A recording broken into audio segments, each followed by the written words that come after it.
And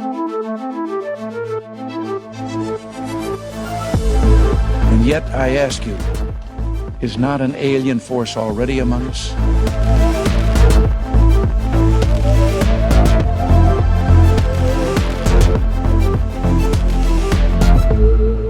Welcome to Against the Grain, where curiosity leads the way.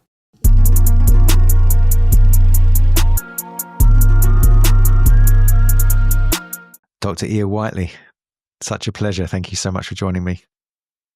Oh, my pleasure. Thank you for inviting me. I'm looking forward to just our time together and discussing. Fantastic. Thank you, Gary. I saw you on Danny Jones' podcast, and immediately the first thing you talked about was martial arts. And I've been a martial artist since I was 5. I'm now nearly 60. And so for the most part of my life, martial arts has been the track that whenever my life, goes off track, what brings me back on my track and what brings me back into myself is martial arts. It's very important in my life. I consider martial arts to be a fine art, and that the fighting of martial arts is a very, very small component, and that the philosophy and the extrasensory perceptions and things that you talk about are a much bigger part of martial arts. Actually, one of my journalist professors in Cardiff University, Dr. Paul Bowman, has now started a module. I think it's been going for something like 20 years now, martial arts studies, which is international. And they discuss all of the effects that martial arts have had on culture, with film and media and all of the different things that, even Bruce Lee had the massive effect that Bruce Lee had with his movies and so on. So I long for people to understand that martial arts is, I think, the ultimate training to try and realize your own potential as a human being in so many areas, and it's not so much about fighting. What's your views on that? I agree. I grew up with the same outlook or perspective. I felt my teacher, Oleg Anopchenko, was saying that it's not only in the whole, but you do this every moment and every step. And one of our practices was how you walk conscientiously, how you step, and how you do every action. And of course, it was just a practice. But if you start stepping, being conscientious, and not stepping, meaning with whether you step on the grass or on, watch where you're stepping, but in terms of how you place your foot, what happens with your body, how that affects what is around you, what's your state while you're stepping, all of that attention that happens in the moment, and how you are immersed. You have this attention right around you. It's not the attention of stepping or being careful how you step.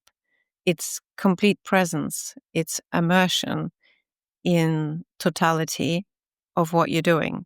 And of course, once you learn to step like that, you work like that with your anything that you do, whether you're doing washing dishes, whether you're doing your work, whether you're speaking with somebody.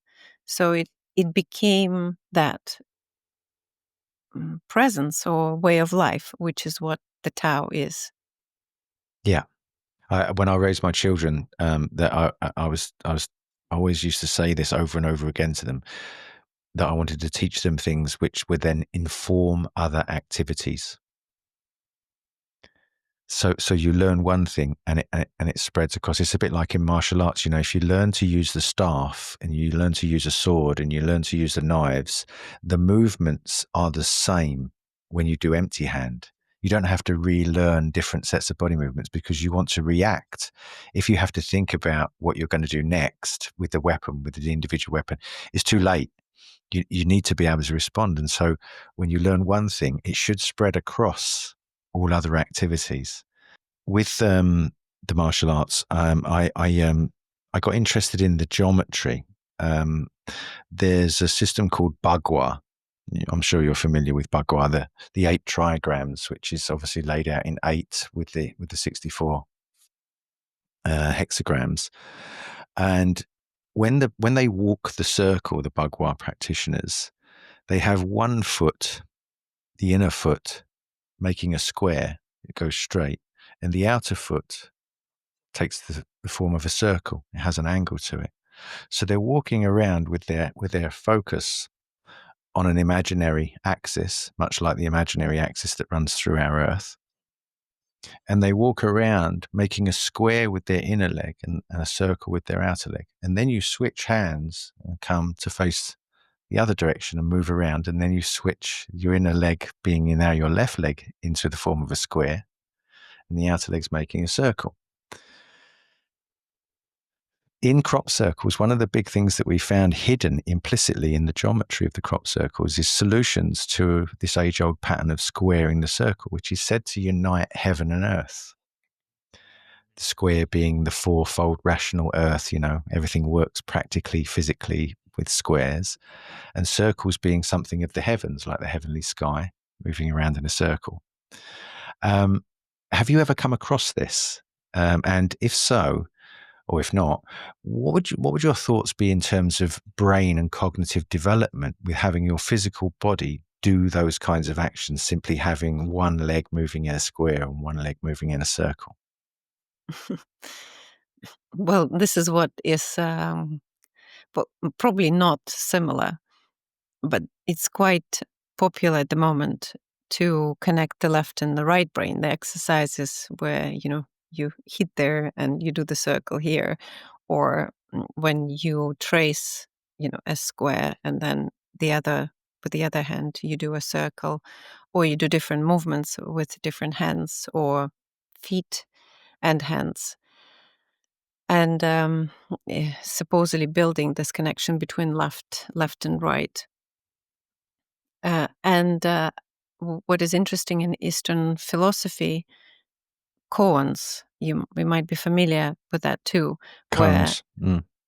yeah, so how to have this contradictory statement, and my understanding that's the point of where the mind opens another doorway, where it's able to listen to something more, where it's unable to resolve things with current concepts or current frameworks, and squaring the circle in my you could use that to say, well, yeah, they are completely different if you think of objects. And so it is about holding that and saying, no, this is not impossible. I'm just not seeing yet. And holding the contradictory concepts together without jumping to an answer, but continuing the exploration. To me, this is, and not just to me, but I understand that in a lot of practices, including traditions across the globe, I would say, even from native Indians in United States to traditions in India, there is, and also in Japan, where you ask these impossible questions that actually there is no answer to it, and there are many of those questions. Like one of them is that if there is a clap in the forest, can anybody hear A it? tree falls down in the forest. Yeah, if it falls Yeah, over. well, Or there is a situation. what's the sound of one hand clapping? Yes, as well. Yeah. So, Yeah. and there are many of them, and some of that are taken by different traditions to different teachers or lineage, and they're really exploring that aspects of not jumping to an answer, because we have this. You can look at that I'm clever, or another way of looking at it is talking about ego uh, concept, and in Indian, it's not quite Vedanta, Advaita Vedanta, but they also talk about I am, or selfness. It's they don't use the word ego, but it's sort of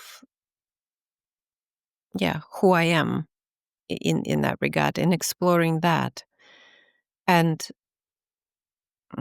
especially I am certainly, and I understand the Western tradition expects you to know the answer, especially if you like an expert in one field, or you are at the Yeah. job interview, or you are with people where you're not familiar with, maybe they don't know you.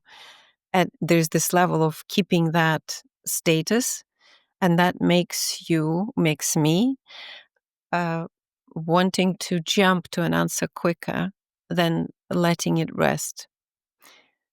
But what is interesting is that the longer we rest in this contradiction that we have not grasped yet, the further we can go in. And what is also interesting is that when I studied creative problem solving, and when I was 11, my mom took me to a kids club about creative problem solving. And one thing that stayed with me since then is that the first 5 answers you can throw away to the problem because they've been thought about. And it's not always true, yeah, but in terms of what our logic, what our thinking, traditions, let's say Western thinking, what we grew up with being schooled would say that the majority of people would come up with the same answer, and innovation would happen beyond that, so beyond 7. And in creative problem solving, which is Schuler, is a Russian patent clerk, so similar to Einstein in the job Yep. title. Yep. He developed a method because he was filing patents, and the understanding came that people solve problems in the same way, but in different fields of work. So chemists, Okay. let's say chemical engineers, mechanical engineers would file patents, or aviation engineers, they will file patents, and in principle, they would actually be solving this contradiction. So, and the principle would be the same. Although they're filing it, they can't find anyone else in their search to be solving it in the same way. So he first, I believe, had 72 principles that he pulled out, which is Right. these people who are filing patents. Actually, there were biologists as well who were filing patents in terms of biomimicry, yeah? But it wasn't known as biomimicry at the time. And so these principles would solve something that shouldn't work, and they will find it how it could work. And that contradiction would create a principle that you could apply to another field, and it will work. And there were about 72. Then he compacted that to 40. And the method is called theory of problem. Yeah, sorry. So it's a теория решения изобретательских задач. So theory of creative problem solving, called Of creative TRI problem. that. And And what was his name? What was his name again, please, Iya? Ad Schuler. What was Schuler? Yes. Schuler. And Okay. and 2 of my colleagues who are biologists by training, Olga and Nikolai Bogotyrev, or Bogotyryvy, it's female and male name is different in the ending. So we Okay. worked with them to help introduce this creative problem solving in airspace, actually space travel, to see how you could solve problems with minimal resources. And why they were extraordinary in their work is because they were biologists and they saw how nature solves problems. And they used Schuler's method, not creative problem solving itself, but the methods on how he distilled the principles.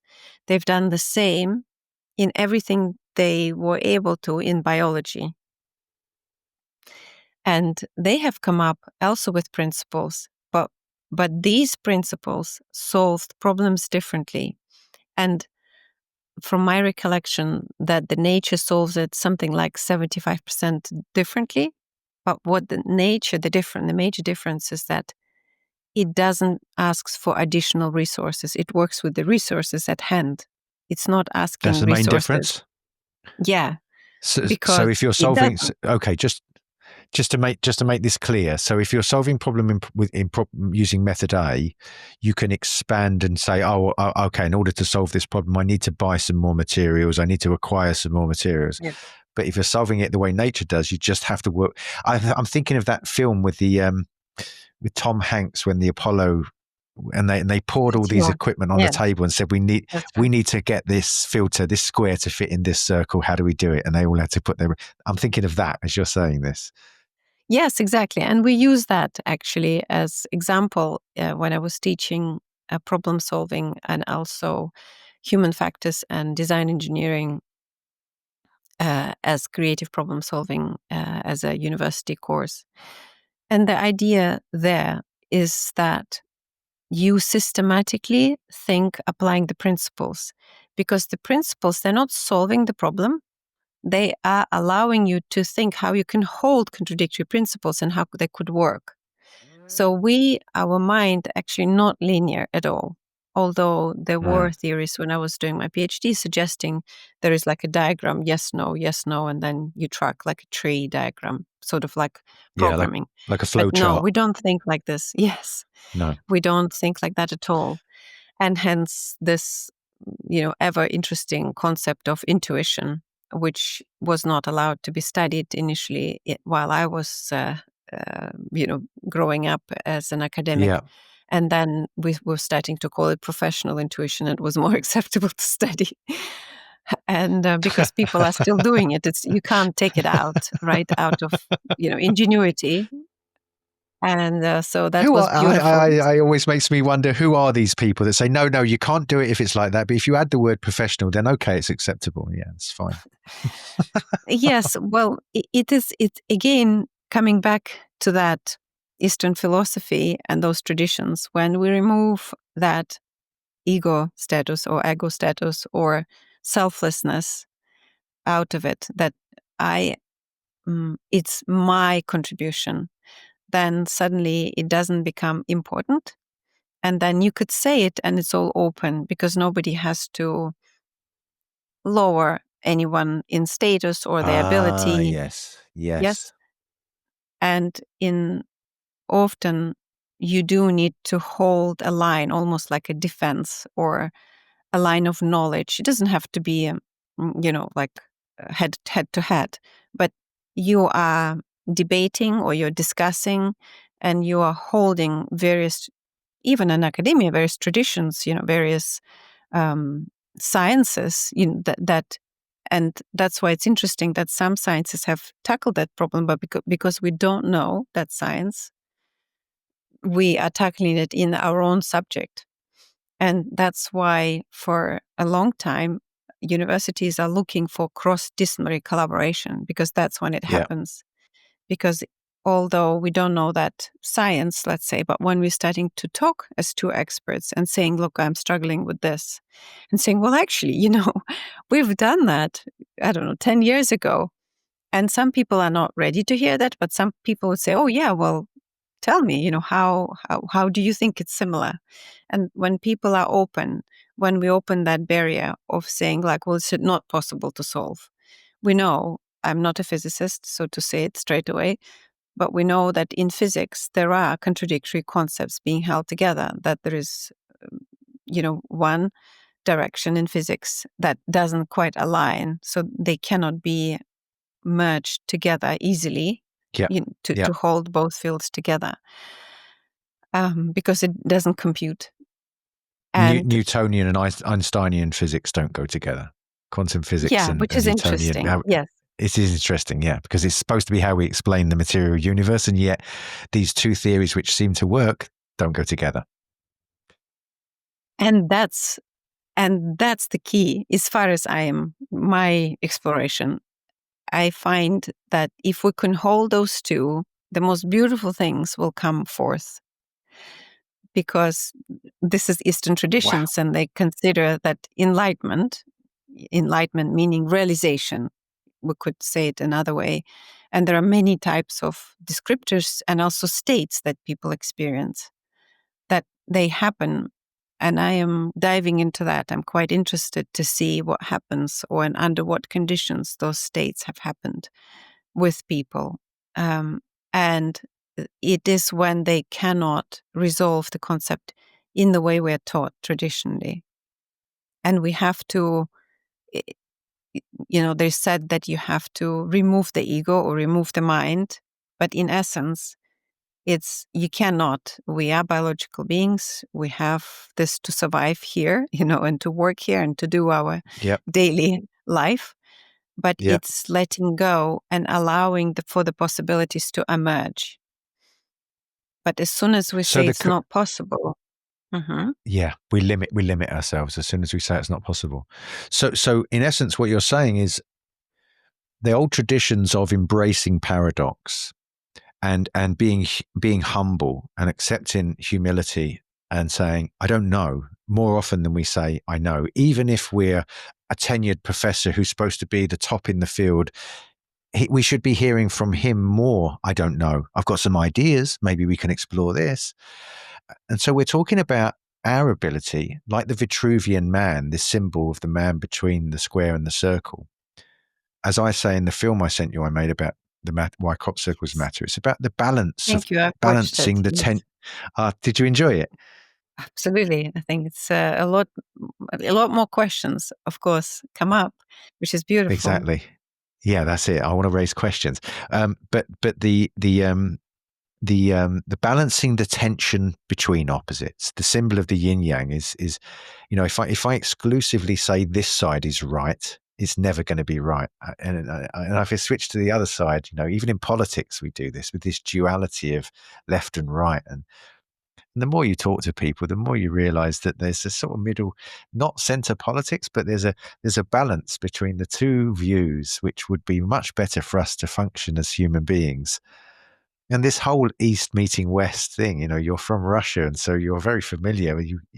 I loved it when you said we had to literally study martial arts underground because, we wasn't allowed to think that way. If we thought that way, it would be a threat to the system. And we're moving away from that. But I find it very interesting that that's what you're saying. Really, it's about us. We will progress, and our children will progress if we teach them to be humble and we teach them to embrace the paradoxes in life and not think that there's a ready answer, that the answers lie in holding the two oppositions in a sort of balance. That's really what you're saying, isn't it?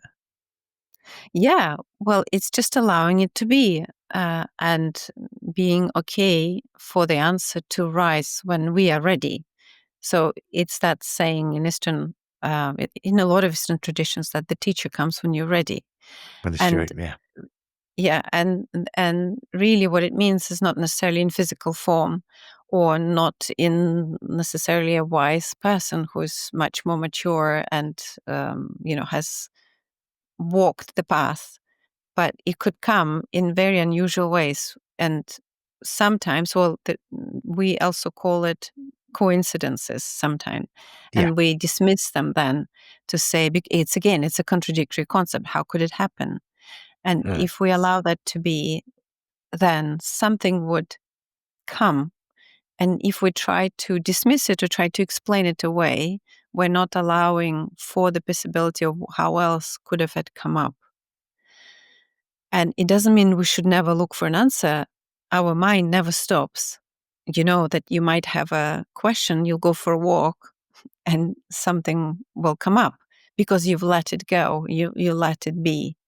Or you might have been looking for this for a long time, and a year, I don't know, maybe 10 years later, something would just come up and say, well, how could I not see it then? Yeah. And yeah. it's beautiful. Everybody experiences that. I'm thinking of Archimedes sitting in the bath and watching the water rise, and aha, this is how we get, solve that equation. But when it gets spooky, these coincidences is like, you've got an idea, a concept, you're trying to work with it, you're trying to find answers, you can't, you let it go. You go for a walk in the park as you described, and maybe you start a conversation with a mum who's got a child there, and the child might say something that makes you get it. And you go, hang on a minute, the universe through a child, and then you sound like a dippy hippie because you've said the universe through a child has given me the answer to but it happens. Absolutely. I totally agree. I think it's just, where are we looking for the answer? And that's, again, it's the barrier, or it's conceptualization, or it's our expectation. And if we keep looking at our expectations of why not, why could this not exist? Or is it really like that? Or why am I assuming? So when we're doing an experiment or setting up or putting a hypothesis, there's a lot of expectation that happen before we set up the hypothesis, because we say, and often the person, we say we are open, to either answer, but Yeah. really there is an expectation. And it doesn't mean that, it's hard expectation, but there is a hunch, let's say, even a hunch that this or There that has to be, would be the doesn't there? outcome. There has to be a hunch to get you to go for the idea and concept and try and set up a practical Yeah. experiment first. There has to be a hunch. Yes. So this is quite interesting for me too. And then what is interesting, if you look at Dean Radin's work, have you come across Dean I Radin of the have, No I looked him up Mind? when you mentioned him on the Danny Jones Yeah. podcast. I immediately looked him up. Yeah, absolutely. Yes, his books are beautifully captured with facts, for people who are interested, or, for the mind that is looking for those cues or clues, or where to look further, which ask question to ask more. And so he ran experiments, and they were repeated in many labs. And Dean is very much interested in repetition, and then doing the statistical analysis of how that actually works. And or what numbers, what are the uh, possibilities, what is the expectation of this being true. And one of the experiments is feeling of presentiment, which is knowing what will happen. And the experiment is when you are setting up people in front of a screen, and they are looking at pictures that evoke emotion, strong emotions. And it's a very established set of pictures that are used in many studies. And they are measuring galvanic skin response. So it's how wet your skin becomes. This is what lie detection is. Then they are taking brain waves and also heart rate. And they are watching what happens with the person before the next picture comes up. And all of those three measurements produce an early response, which is correlates to what would be on the image ahead. So somewhere inside our system knows what will happen. Really? Yeah, yeah. So we all have this feeling of presentiment, or at least statistically, it is significant. And it's best to ask Dino, look up his research, who is interested, to see how much How much validity. above statistical chance it was? Yeah. Yeah. Yes. And and then what they run is another interesting experiment, is whether we can affect physics, in a way, physics of our world. So if you wish, it's not quite telekinesis, but it's in affecting physical reality. And they have random number generator, which is the one that is most random that we have on Earth, which is decay of particles. Yeah. And and mm, and it and the idea, it produces zeros or ones, and there is the randomness is very, I guess, how could you say, reliable, yeah, that it would be random. And then the person would sit down, and the idea is that they think of zeros or ones. And if you think of one, meaning that you think up, up, up, up, up, up, because there are, which is also interesting to me, because you're not just thinking one, much bigger than 0, but they're telling the subject, who is participating, the participant, to think up, up, up, up. That's a very different one. So there's an orientational metaphor. In a way, I mean, that's interesting. I haven't spoke with Dean about it, and whether they've explored it or not. Yes, but it's not, you're not thinking 1, but you're thinking up, up, up, up. Up. Yeah, and so there is on the computer, they're showing you to say 1, 1, 1, 1, 1. So, and you're thinking up, up, up, up, up, and then it comes 0, and it goes 0, 0, 0. Whatever you see, you think that way. And in the background, at the same time, there is a random number generator producing numbers. And it is very significant with your statistical, traditional scientific method of statistical analysis, that we are affecting random number generators. So it's no longer random. Okay, and so that's in real time. As you're doing it, yes. it's running. Okay. Exactly. But then you've also done experiments where it's affected it in the past and the future. Exactly. Is that right?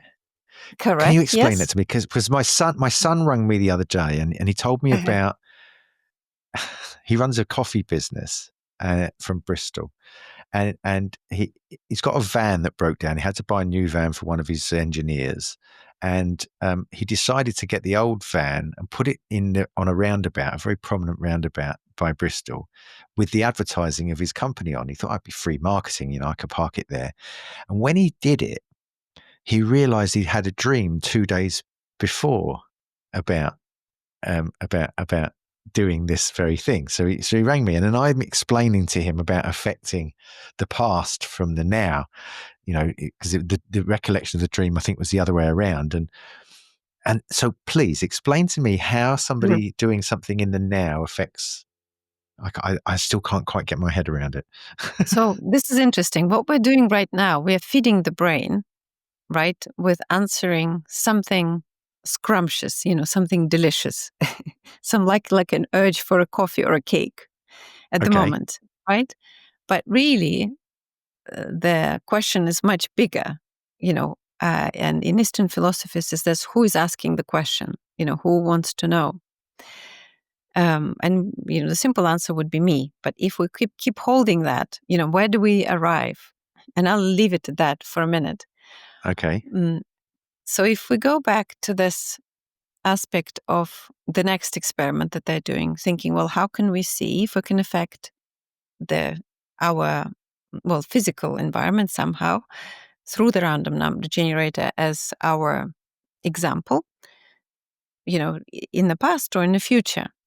And so what they're doing is that they're recording the random number generation set yesterday, and the subject comes today, and they are affecting that specific random number generation. So they don't know what was produced in that set.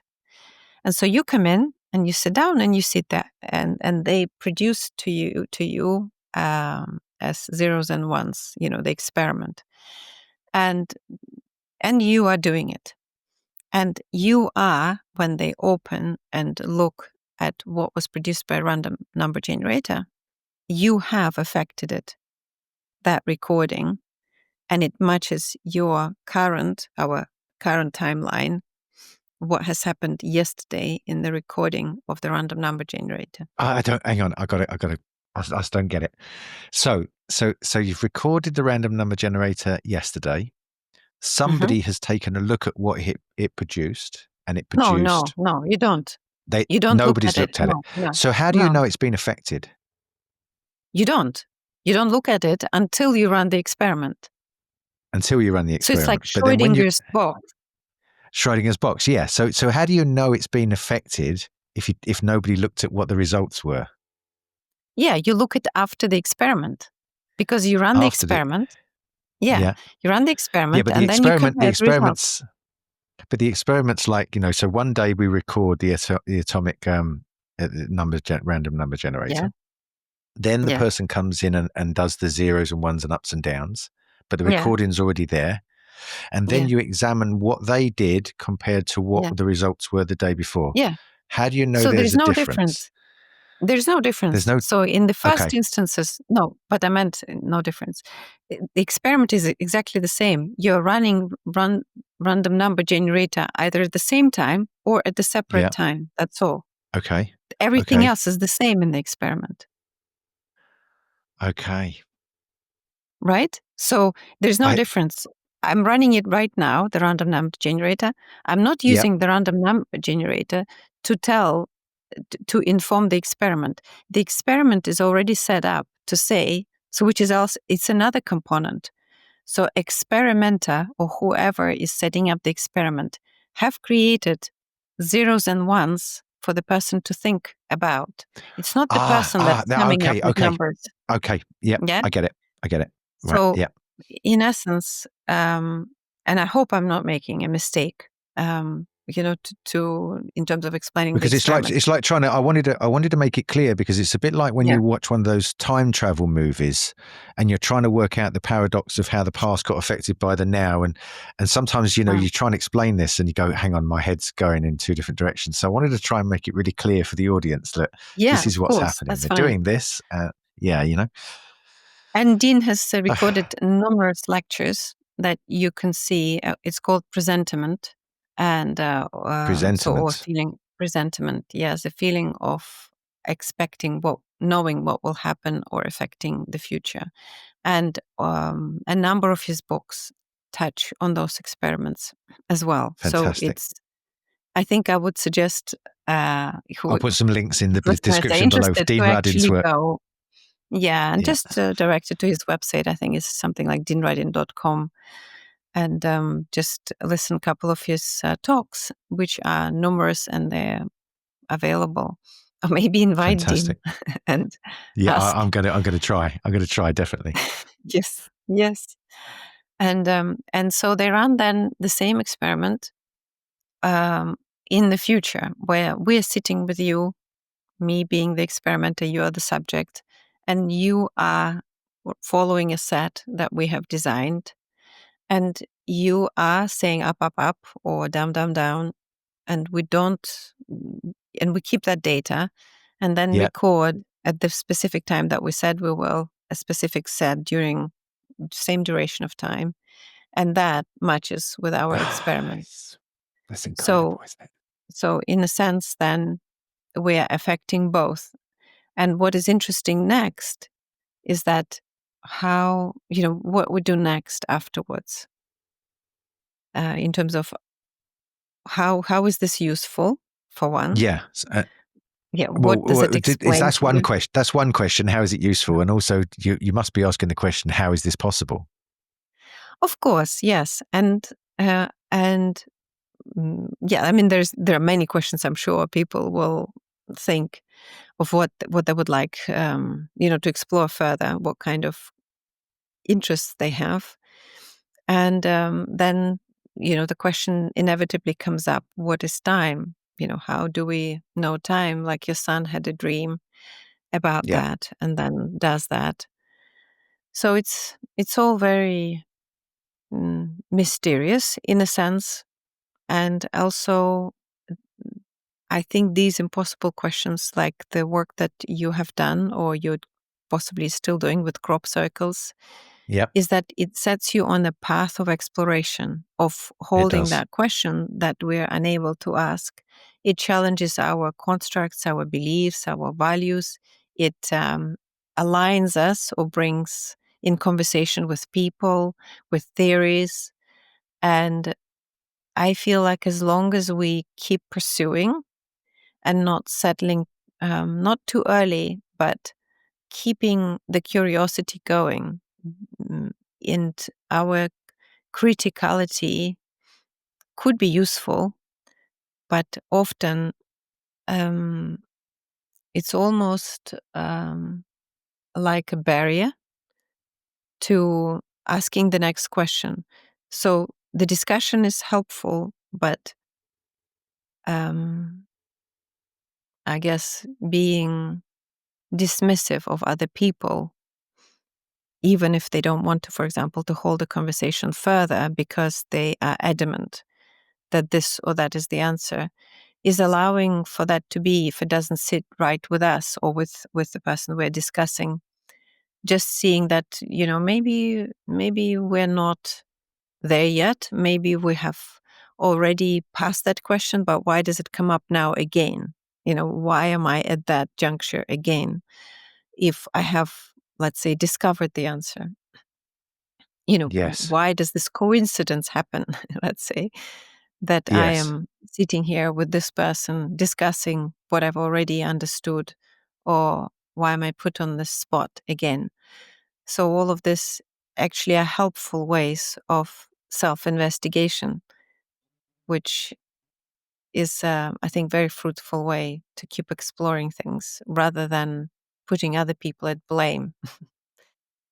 And you use this principle in your in what you talk about now with children, because they do exactly that, don't they? They put you on the spot and they keep asking this question, and you think, oh, this is the answer, and obviously they're seeing that there's more to the answer, and we are telling them, no, it's fixed. This is the answer, and we're the ones who've got it wrong. They're the ones who've got it right because they're continually being curious.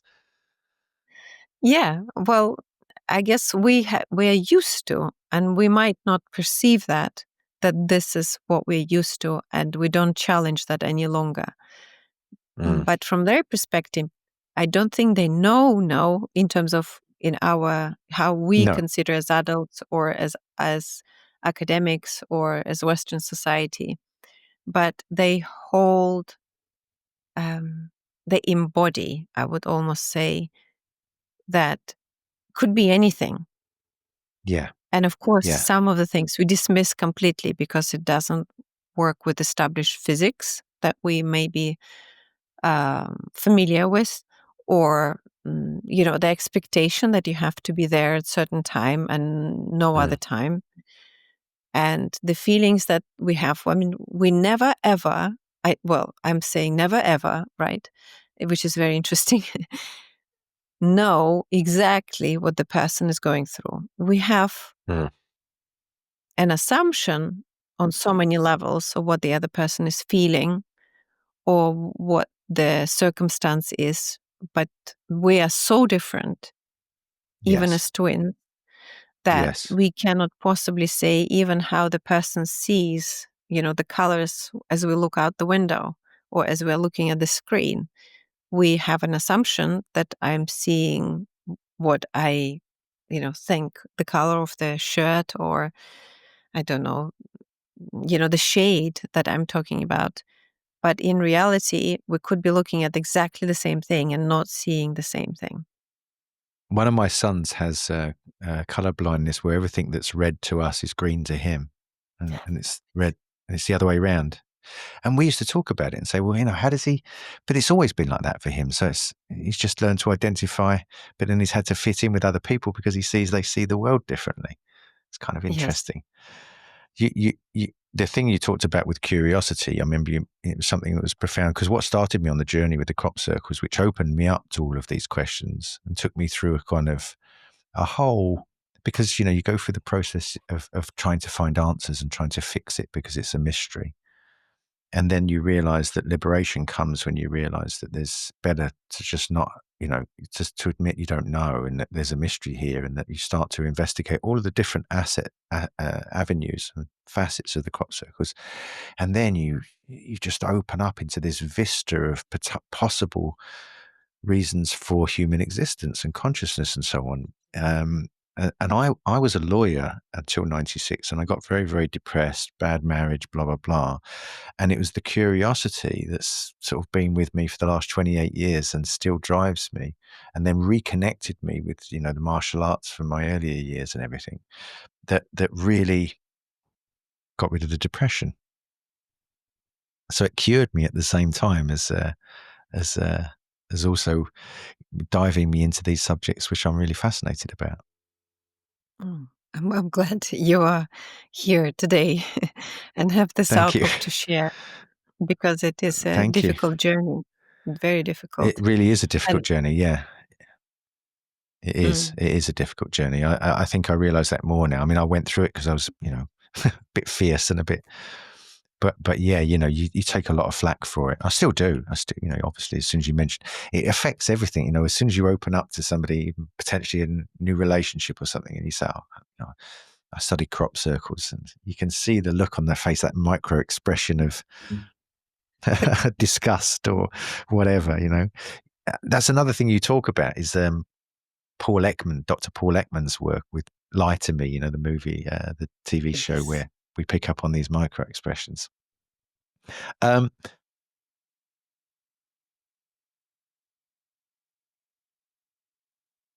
want to just shift tracks a little bit now into the work you've done with pilots and firefighters and surgeons, and what you've understood through these cameras that you've put. So as I understand it, tell me if I get this wrong. You've put these little cameras at sort of eye level on these individuals who are performing surgery or fighting fires or flying airplanes, and essentially you found that they make decisions, or when you play this back to them and say, why did you make those decisions? Why did you leave that building at that particular moment? They're then able to articulate, it was a smell or it was a certain crackle in the wood that I know from experiences tells me it's about to go. There's a wonderful film, a philosophical film that I love. I've watched many times. I don't know if you've come across it. It's called Being in the World.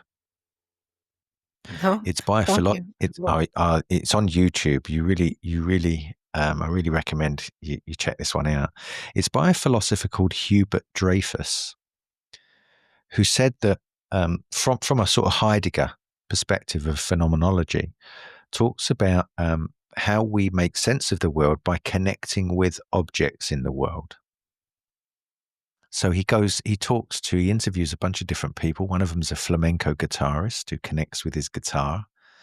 One of them's a Japanese house builder who connects with his plane to plane the wood, dojo, way of the tool. One of them is a chef from New Orleans, this 85-year-old Creole woman who's a fantastic chef. She's cooked for Obama. And she says in this film, if anybody comes and asks for my recipe, I just give it to them. And somebody asked me once, why do you give away your recipe? Why do you give away your knowledge like that? It's valuable. And she said, it doesn't matter. If they take the same ingredients as me, they'll never make it taste the same as I can. And when she tried to articulate why, or when I tried to think about why that was, it made me realize that she would recognize the change of a color or a certain smell, that's when she needs to add the next ingredient. And if somebody took the recipe, they'd never get that. They'd never get that experience that the firefighter or the surgeon has had. But it goes beyond that, doesn't it? Yeah, there's a kind of extrasensory perception to the intuitive side of that. Can you talk to me more about that, please? Yes, I like that very much, the topic. And I love the idea that we have this navigation in the world. So like I was talking about stepping as a child, being conscientious of what you do. And so the person is really paying attention in their own way to the world. But what is also interesting, they're interacting, they are contributing, I would say, a quality of loving attention to what they do. Because these people, the way of the tool, the way of the musical instrument, the way of, yeah, it's loving your trade, loving your way that you are, and you are weaving it together. And then it becomes like a dance, you or a river. And that's what the flow or the state of flow people talk about. And often professionals, what I found, they could not articulate what they've actually done, what in reality at the time, what they've actually done or of why they made that step.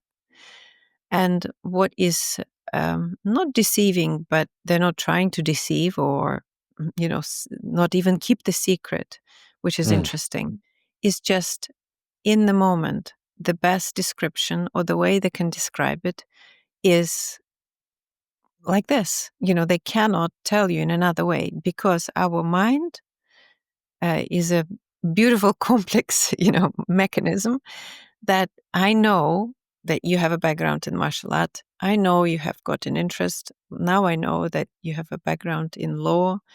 All of that somehow now filters how I would say the next aspect. The fact that Yes. we Yes. are, let's say, have an audience that will be listening later, all of that makes me say certain things without even conscientiously saying or not saying or Mm, coloring it this way or mm, the other.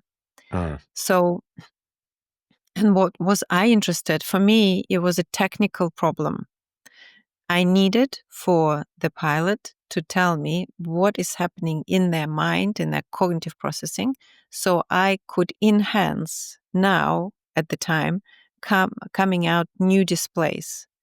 So we had to physically change everything that was like a clock cockpit that had all this clock with dials, Mm. um, and numerical dials, Yeah. change it Physical, into, mechanical ones into glass and yeah, screens. And yeah. And we have, in a way, opened absolutely new possibilities, because we can draw it. If you want it, you can put Monet, on the yeah. cockpit, if that will be helpful for a pilot to relax, for example. You Yeah. could do that, in an instant. You can change any of that. So, what was useful? So I wanted to know what they're looking at. And what happened, what was interesting, what we found out as a result, is that some instruments were redundant. Although they were looking at them, they were not necessarily helping them to fly or to make a decision. But in order to get to that, we needed to not make an assumption as an engineer what the pilot needs to see, because as engineer, I'm thinking of different type of how I'm thinking, is the airplane is broken or not? Mm. The pilot, of course, cares about that, Of if it's course. broken or not. But what the more they care, if it breaks, how do I get where I need to get? Yeah. And it's always somewhere very near to the current awareness. What do I do? Although, which is another aspect, that as humanity, we are very trusting, the majority of us. Yes. And we ease into AI, into automation, into the phones, into how our credit cards are scanned, you name it. We It's our first have strength this and our barrier. weakness, isn't it? It's a strength and a Yeah, weakness, isn't it? Yeah. our trust. And I've worked and studied also trust in automation, because that was also a challenge that we have we over trust, we over invest in Right. what the other side can do, like in the teamwork. We hope that Mm. people get us or understand. So this is kind of an area of my Mm. work and research that I'm fascinated about. So to go to your question about what happens in this delicate aspect of, let's say, that our perception tells us what to do next, or it intuitively invites us to do. I don't think we've got that, even with this method that I was using. It gave us a touch on allowing the person to immerse themselves into that present moment that already passed, because as I'm sitting with you, I also have possibly a status to keep, for example, that I know what I've done correctly. If it's a medical, if it's a surgeon in front of a medical board, or a He surgeon in has, front of students, yeah. yes, He's got to they will say he have went by procedure. Yeah. yes, of course. And in fact, they probably did follow the procedure, but somewhere in those cracks that they've made those life-saving decisions, that something drove them, and doesn't mean external, I don't mean that necessarily external, but, or, the tool fell on the floor, Mm. that, they're not going to pick it up and proceed with surgery, right? No. They have to get the replacement, and their attention lapse at that moment. And, but maybe that was the life-saving act. that split Right. second that they, let's say, didn't cut or did cut, or Yeah. cut it here, not there, or because they were distracted, they looked elsewhere.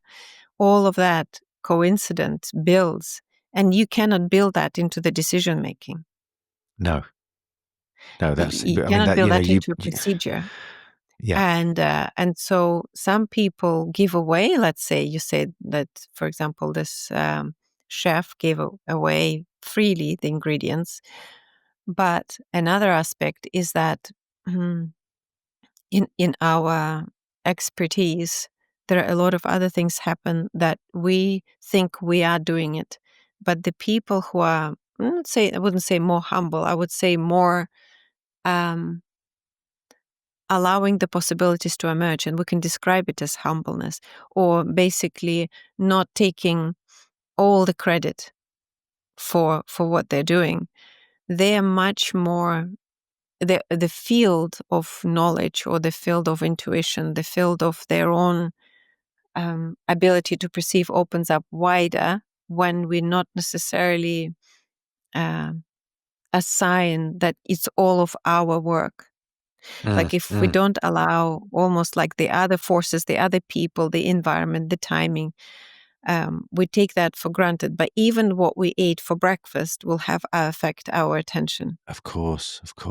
So, and then it's impossible to calculate all of that. So how, we take that little moment of when that we made the decision, but literally the people who took the chalk out of the wheel so you can depart, that second earlier or second later, would means you'll have a bird strike or not have a bird strike on the engine. It really And is like somebody that, isn't it? who, I don't know, made that flock of birds go up in the air that you have nothing to do with, and it wasn't a pilot's attention. So it's looking of how wide is our field of responsibility and how willing we are, really it all comes back to me, to our common subject of martial art, which is that perception and allowing things to happen so you can interact and flow with that. And the more, the more I we mean, don't, I just go on. Sorry, I didn't want to interrupt you. Carry on. yeah, You're just go for it. flooding my mind with thoughts about the martial arts. Then, Yeah, well, it's what you were teaching your children, right? What you were passing them on. It's the skill that they could then apply anywhere. And again, that's coming back to this cross-disciplinary work in a way, where as soon as you understand that these are not two different buckets, but they are to mix and match and to work together and to create. And the more boxes we have. So when we're doing problem solving, and we had, at one time, we had 3 ESA astronauts on our project when we were designing the tool for creative problem solving for long duration missions. All of them had different education and different flight experience. So some of them trained on Mir, some of them on shuttle, and some of them flew on Soyuz. And because of their diversity, and in fact, they were all from 3 different cultures, that is what made creative flow of problem solving possible. Wow. If there was only one of them different, or 2 of them trained, let's say, on the same flight system, they would not be as diverse in their problem solving, just as nature, when it creates, which we don't know how it happens. We can take things apart, but we don't know how to put them together still.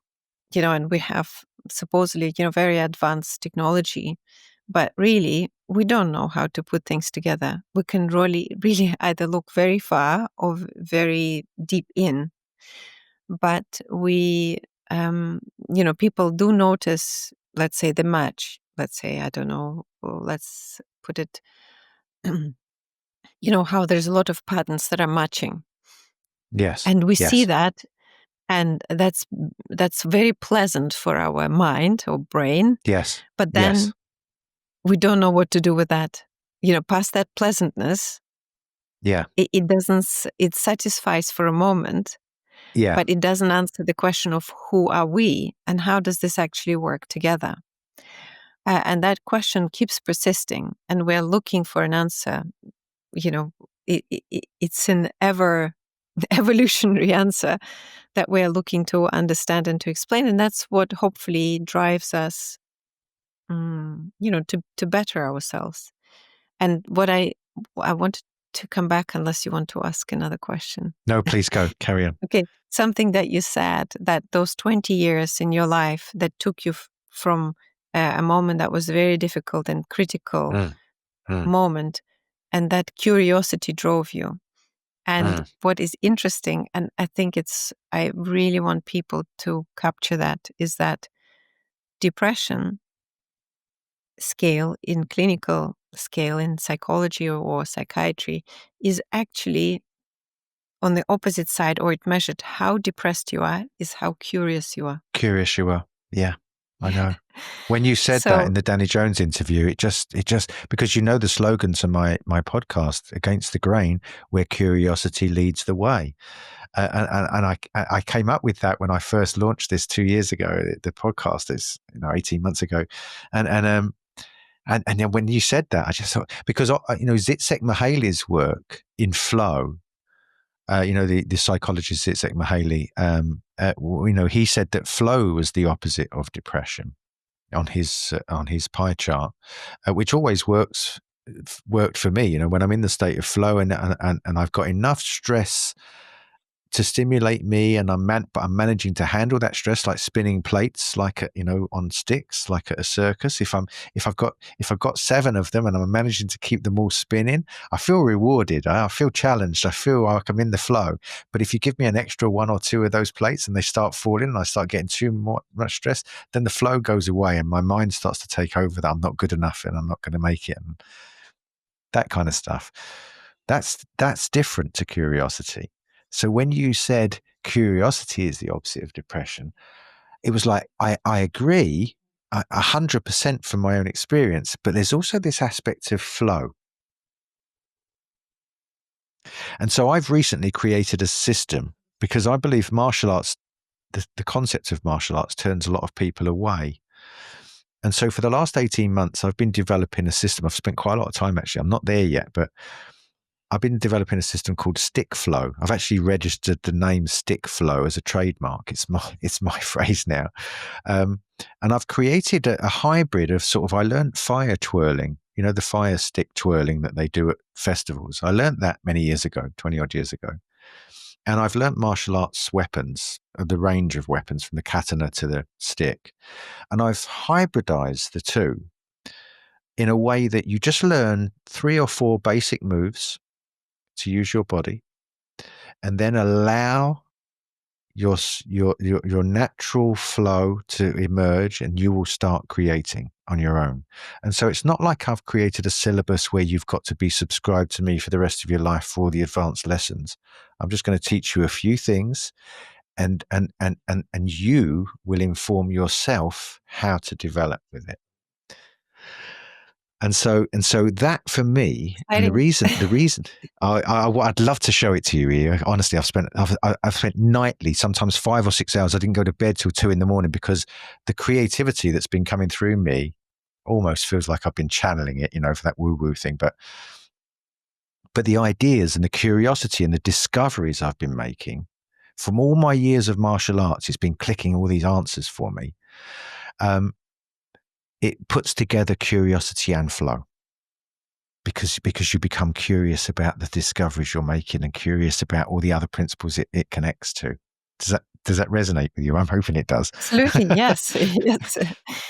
Yes, I know my being, my body, my brain knows on how much more productive I am after doing, for example, a particular set in martial art, or in Korean medicine.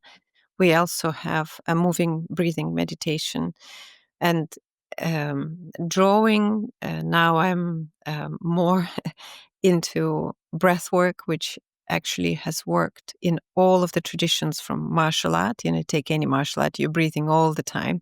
You're taught how to breathe as well, and you're listening to how your person you're working with is breathing. And Korean medicine has had that as well in terms of how you breathe as a practitioner when you're doing acupuncture, when you are doing twist therapy, any aspect of that. And then there was addition of smile meditation, but also breathing and moving meditation and twist therapy and breath. And now I'm into the new branch of actually looking into breath. We know about, well, a lot of people know about pranayama, which is an Indian, Sure. not India, but it comes from Indian traditions, Yeah. a practice of breath. But there is I am working with Dan Brule, who is an extraordinary practitioner.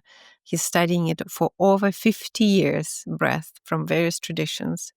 And Dan I love Brule. that. Dan Brule, yeah. Mhm. And he is a person, please get him on your podcast. I, He I, would be I I will. delighted. Absolutely.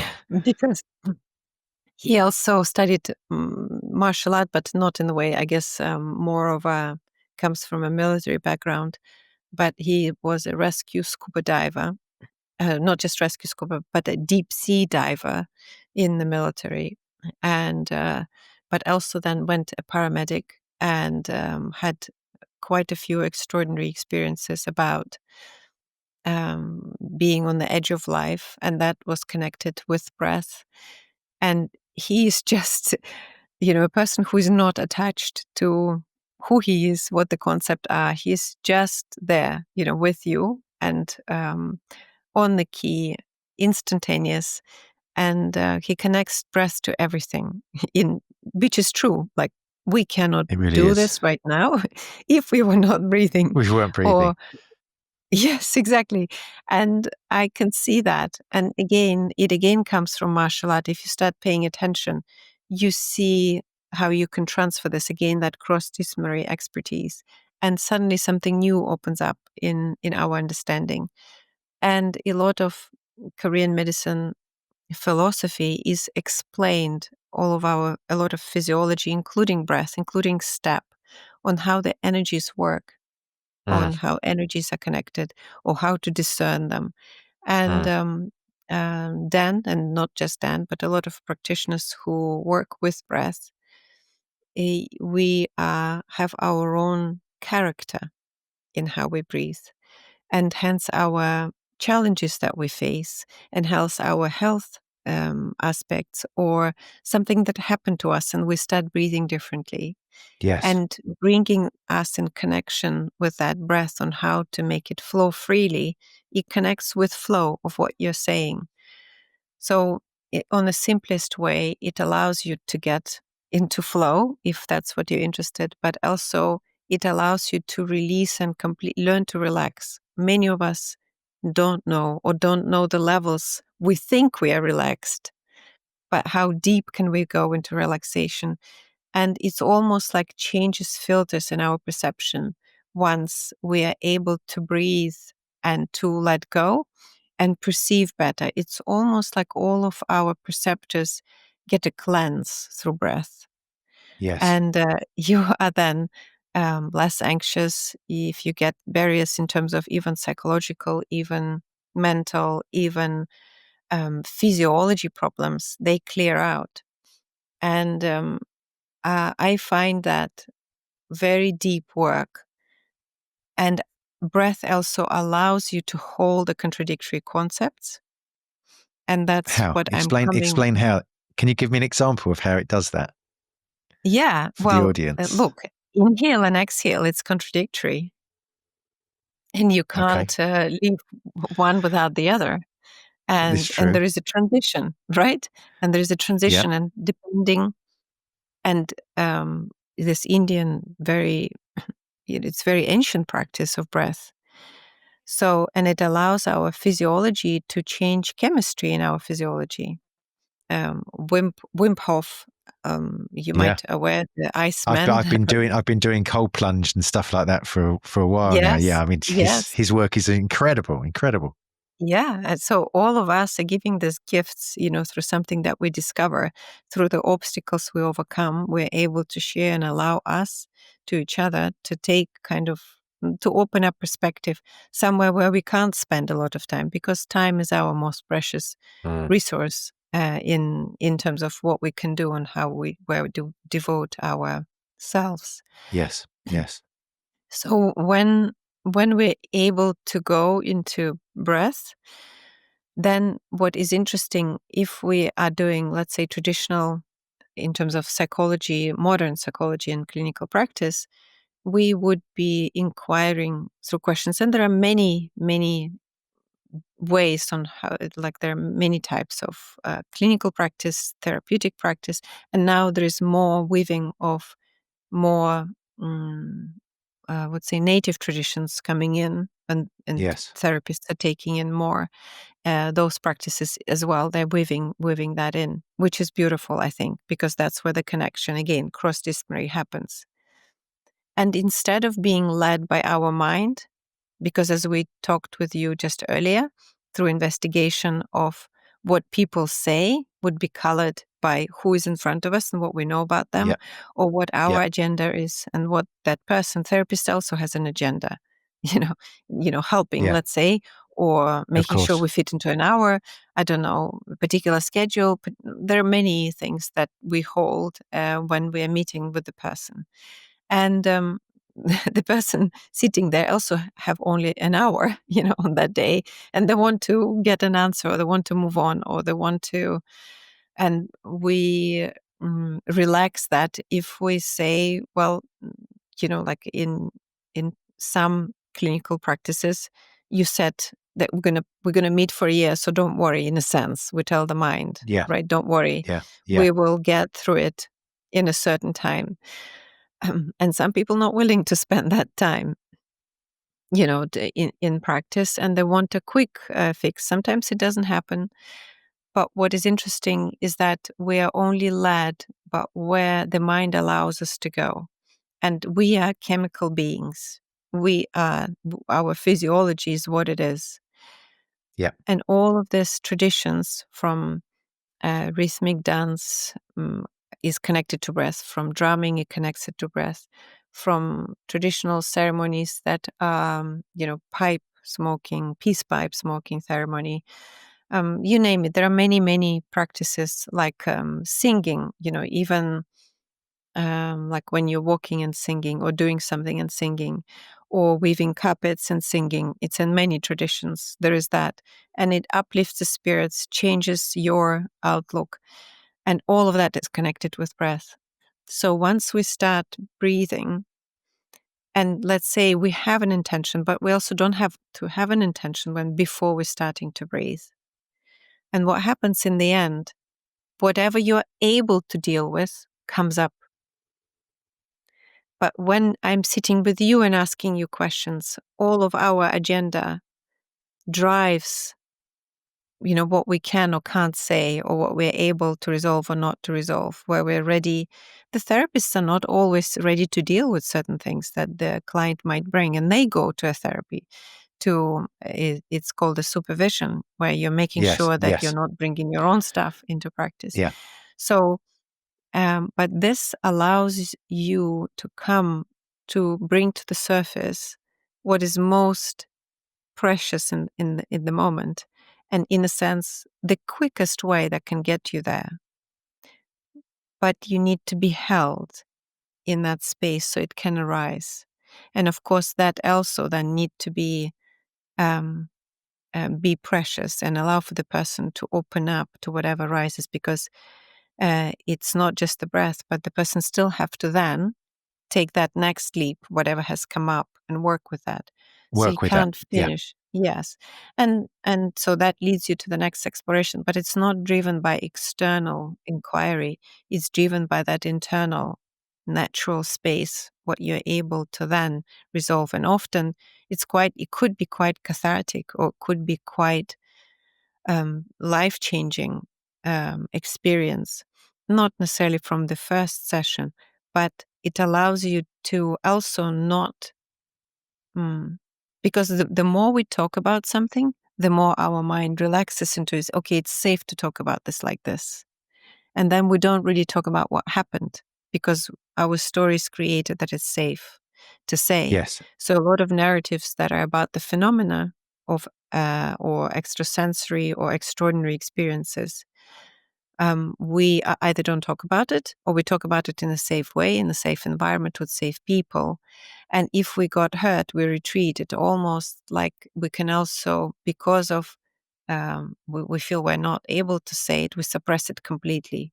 Our Yeah. mind just even changes, Yeah. and at times doesn't even allow us to experience the phenomena in its true scale and its true, mm, because we suppress it too early, because it's not comfortable for our Yeah. current state, whatever that may be, to hold Yeah. it. Yeah. Yeah. I've experienced all of those things with the crop circles. Michael, I used to work with Professor Glickman, who was an architect, sadly passed now, but we worked together for many years. And he used to say, you get a group of people. He used to do these crop circle tea times where pilgrims who'd come to visit the crop circles would then go to this expert, so-called expert. He'd always say, "I'm not an expert. I just, and he would talk to them, and all these different things would come up about people talking about they've just had this big coincidence whilst they were at the crop circles, because it seems to open people to all of these experiences. That's one of the things we've noticed when they interact with crop circles. And then they might talk about UFOs, and you'll see that there's some person in there who's also always been reluctant to talk about, maybe their experiences in the past about this. But when they're in a safe environment and they know they're in a safe environment, then they say, actually, I saw a UFO once, or actually, this happened to me once. And after a while, you realize that everybody's pretty much had these kinds of experiences, but society's put these impositions upon them to say, look, it's not going to, if you, there's going to be a stigma attached to this. If you say that you've had this, people are going to think you're crazy. So, and that's been a massive revelation to me along this journey, to realize that, God, we're putting up all these false boundaries and false barriers, to be socially acceptable, because we're so driven to be accepted, to be a part of a group, that it overrides what is actually physically happening. What's that wonderful experiment where they draw these different lines on a board, and they get somebody to leave the room, and then they tell 9 participants that, that one of the lines is longer than the other line when it clearly isn't. And then they bring the other person back in, and then they make him last in the line, and they ask everybody, which one's the longest on the board? And they all pick the wrong one. And when it gets to the last person, he can clearly see that it's not the wrong one, but a large percentage of them go with the group and pick what they picked. It's so telling, isn't it, that we can't go by what people say as being the truth, or being a representation of reality, because it's colored by all these things that you mentioned, which are, and you've only mentioned a few of them. There are so many things which it's almost like the double slit experiment, that our participation and involving being involved in the event affects the event itself. I wanted to say, I did a presentation some years ago about the breath, which I'm happy to see is becoming a thing now. There's breathwork workshops, and there's a great book I listened to recently, audio book I listened to recently on breathwork and Wim Hof and these things. It's really coming out now, isn't it? When I was 16, I did this martial art called Kateda from Indonesia, and it was quite ahead of its time. It was using breathwork to develop what they called central power. They called it ki with a K instead of chi, a bit like a Japanese term. And we started with doing these, what were called 3 release breaths. So you'd breathe in, you'd lock your stomach, sort of pulling the abdominal muscles across. Then you would breathe out and contract the muscles a little, 1 breath, then 2, and then 3. That was your beginning. Then you'd lift your ribs and lift your chest, so the breath would rise up, and then bring it back down. So it's all about expansion and contraction. Then into your solar plexus, into your back, eventually into your arms and your whole body build up. And then they would hit you with bricks and sticks and all these sorts of things, and they would bounce off of you, and you'd think you had special powers, but it was all connected to the breath. Those lessons eventually ended up where you would have a master standing behind you about 10 feet. You'd be sitting down. They'd put like a candle or a dot was 16 when I did this. This is, some time ago. They put a dot or a candle, and we'd have to concentrate on the flame and get into our breathing. Then the master behind us would send energy to one of his hands, and we'd have to sense with our back to him which hand he was pushing the energy to, and lift our hand up. And so even then, we were able to statistically see that it was way above chance that we were getting it right, and we would doubt ourselves and question ourselves and all of those kinds of things that were going on. And that preamble brings me to this issue of even the word psyche is derived, I understand. It's a presentation I gave many years ago. I think it comes from the Greek or a Latin word called psychein, which is to breathe or to blow. So the word for mind and psyche is connected to breath or blow. Is that right? I think I'm remembering that Yeah, correctly. there's three meanings to the word psyche. Breath is one of them, yes. Breath is one of them. And so you talked about the pipe smoking ceremony where the Native Americans would sit around and obviously breathe in and take in the essence of a plant, which they would call a plant teacher, and sitting in a circle. They would always invite this unknown, invisible, we could say God or whatever so there'd be the participants, but they would acknowledge that there would be another invisible participant in the meeting. And then when they blew the smoke out and the smoke went into the spirals and the eddies, they believed that it made this invisible power visible with the spirals of smoke. I don't know, I was just throwing that in as an anecdote, really. It just seems to me that this importance of breath and the way it goes back through the ancient traditions has Absolutely, been there yes. all the time. We just seem to be Mhm. reawakening to this now, and it's Yes. being validated now by yourself. Being respectable scientists. It's like we're being given permission to now believe what we once were told was primitive superstition. Well, I think the journey is our own. We can help each other by being open to listen to each other's experiences and open up or go through the experiences or design experiences for each other so that we can continue this self-inquiry. And it depends on, could be scientific self-inquiry because scientists are also inquiring. And it is a Of course. self-inquiry because the experiments that we set up or philosophical questions or deep deep worry that we might have that to save the world or the climate or animals or people, it really what drives in a sense our curiosity or worry, and curiosity is much healthier than worry Yeah, if we could isn't it? pursue and also if we engage a game in that, meaning that a joyful play. And that's when these qualities of love come in. How can I create? Um, not because I have to do it for whatever reason, but because I can create and because I can in this moment to offer this gift, meaning what I'm able to do to another person. And Mm, that really what makes a world a better place, to mm. gifting our way of life or way of thinking without imposing, but allowing Without for that imposing. to, yeah, but allowing for that emerge. It's that we're allowing our thread as an invitation for others to join us or to join with our threads to other stories.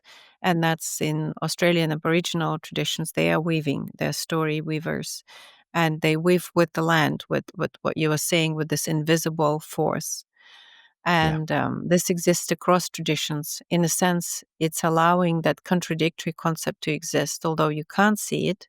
And you can, well, some people can, some of yeah, those people in traditions are able to see, and they're sharing that, just like, your son is seeing it yeah, differently to you. It doesn't mean it doesn't exist. And exactly. the same exists in science. It comes up all over again and again, and in psychology, especially in terms of science of perception or how we see the world. And so it's very fascinating to hold before we over explain.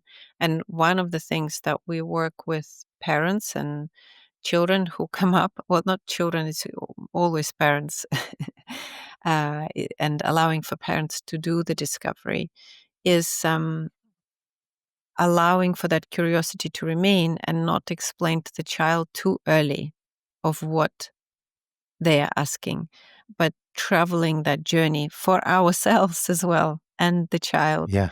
to see if we can discover it together and to see what holds truth for them right now. And that your own truth, the one that you don't need to defend, is the one that is likely to stay and most, if you wish, unshakable, or the one that is more fluid, I would prefer to say, rather than unshakable. But it's the one that you're willing to contribute when you are asked, but also willing to flow with it. And when I find that when a person is trying to defend harshly something, there's still, well, we are, me too, I'm also a person Sure. that it's probably, I'm not sure, because I'm still inquiring and discussing and Yes. fiercely trying to defend it, but really I Yes. am still exploring how could this be true. Because if I'm certain, I don't really need to, go out and shout about it. Exactly. But then, Or yeah, it allows. It's also. It's not. It's sometimes I think. If we're asking questions, somebody puts forward a theory about something. Well, okay, I believe crop circles are mysterious because of A, B, and C, and then somebody might say, "Yeah, but that can't be that because of X, Y, Z." I'm more likely to perceive their questions as if they're certain, or they're more likely to perceive my any questioning I make of their theories as that I'm certain. I'm coming from a place of certainty, and I'm trying to bring doubt to their theory, whereas actually I'm actually asking questions which, if they step back from that, are going to help them discover the truth more about what theory it is they're putting forward. Does that make sense? I don't know if I'm articulating that correctly. It doesn't feel yeah, quite right. It's just like we can miscommunicate, the questioning as a form of certainty. I think I've got it right because I'm asking these questions which bring doubt to your theory, when that's not the intention. It's I'm asking these questions not because I'm certain about what you're saying, but because I can see a flaw maybe potentially in what you're saying, and if we address that together, we might be able to, you might and I might be able to understand this concept further, which is very platonic, isn't it, rather than sort of sophistic. Using tactics to win an argument rather than explore for the good of the truth. What was I going to say? Telepathy tapes. oh yes. So what you just said about people's having, their mind sort of fixed about ideas and not being open to things, the telepathy tapes is sort of turning a lot of people's assumptions on its head. And I've done quite a lot of work with, since they've been released, I've interviewed, I think, about 5 of the mums of the children. Manisha and Laura and Katie and Dita Young, who's recently, I think, appeared on Malik. Miriam, what's her name? The lady from The Big Bang Theory. She's got a wonderful podcast. I've forgotten her name. Dita Young is like an animal communicator and is teaching people how to be telepathic. Now, so Kai Dickens and I've also interviewed Jeff Tarrant and Dr. Bogner about the microbiome and how that affects the psyche and so on. So I've been diving into all of this, and I'm very excited because at the end of this year, they've just finished filming. And so they're in the editing process now, but they've done all of these experiments as they've gone along, and they've discovered, there's even more. The hill is just one part, but there's more, right? And I'm like, wow, what are we going to know? But my question is this. Even with now, let's say, the validation of a Harvard psychiatrist like Diana Powell, who I've also interviewed, and the scientific data that will be produced from the brain scans and so on and so forth, that will come out in the documentary, there will still be people who are so certain about the fixed nature of what they believe the reality to be that it won't immediately make, in my view, I don't think it won't immediately cause a paradigm shift in the way that we do things or the way that we think about the world. Do you think that's going to be the case like that, or do you think that it might change everything? We're all looking for different answers, and we're all wired differently. And some things, no matter the evidence, we are just not going to accept it. And that's where the experience matters. And you come to maybe respect someone because you feel you don't know the answers. And that's when we're able to allow to that filter in, because we feel we don't know, but we trust the person who is saying it. But it never really changes our experience of the world. It might start us on a new path, and then let's say we walk into a crop circle and really feel it, or take that path and take that query and dive deeper. The experience then changes our values. But usually watching this would temporarily allow us to ask a new question. But until we actually do something about it, it will remain a fact. So this is where, there's a wonderful phrase by one of my Qigong teachers called reading the menu or eating the food. The menu is not the food. The map it's like language. Scott Onstock, one of the geometers, says that language is the map and consciousness is the territory. And so, reading the menu and eating the food, if somebody watches the documentary, they're reading the menu and they can, as you say, can ask some questions. But unless that causes them to go out, maybe visit a crop circle and have an experience, and I think you say this in the Danny Jones podcast, knowledge comes from experience. Experience changes us or changes our values and belief systems. And knowledge allows us to, I guess, to take on that journey, to actually do something about it. And once we do something about it, that's when something starts to settle or rise, and we're able to then take the next step, take the next question. So I would invite, anyone who is so something that so I worked with Chris Hadfield, who is a Canadian astronaut and International Space Station commander, so NASA scientist. He's also a scientist.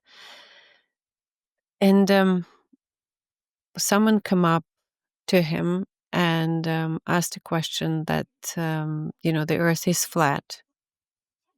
And I'm sure he gets very various questions, from different people, from different age groups, from different backgrounds. And I liked his answer, which was I wouldn't say it were verbatim, but he said, I've done my research and I've done my work.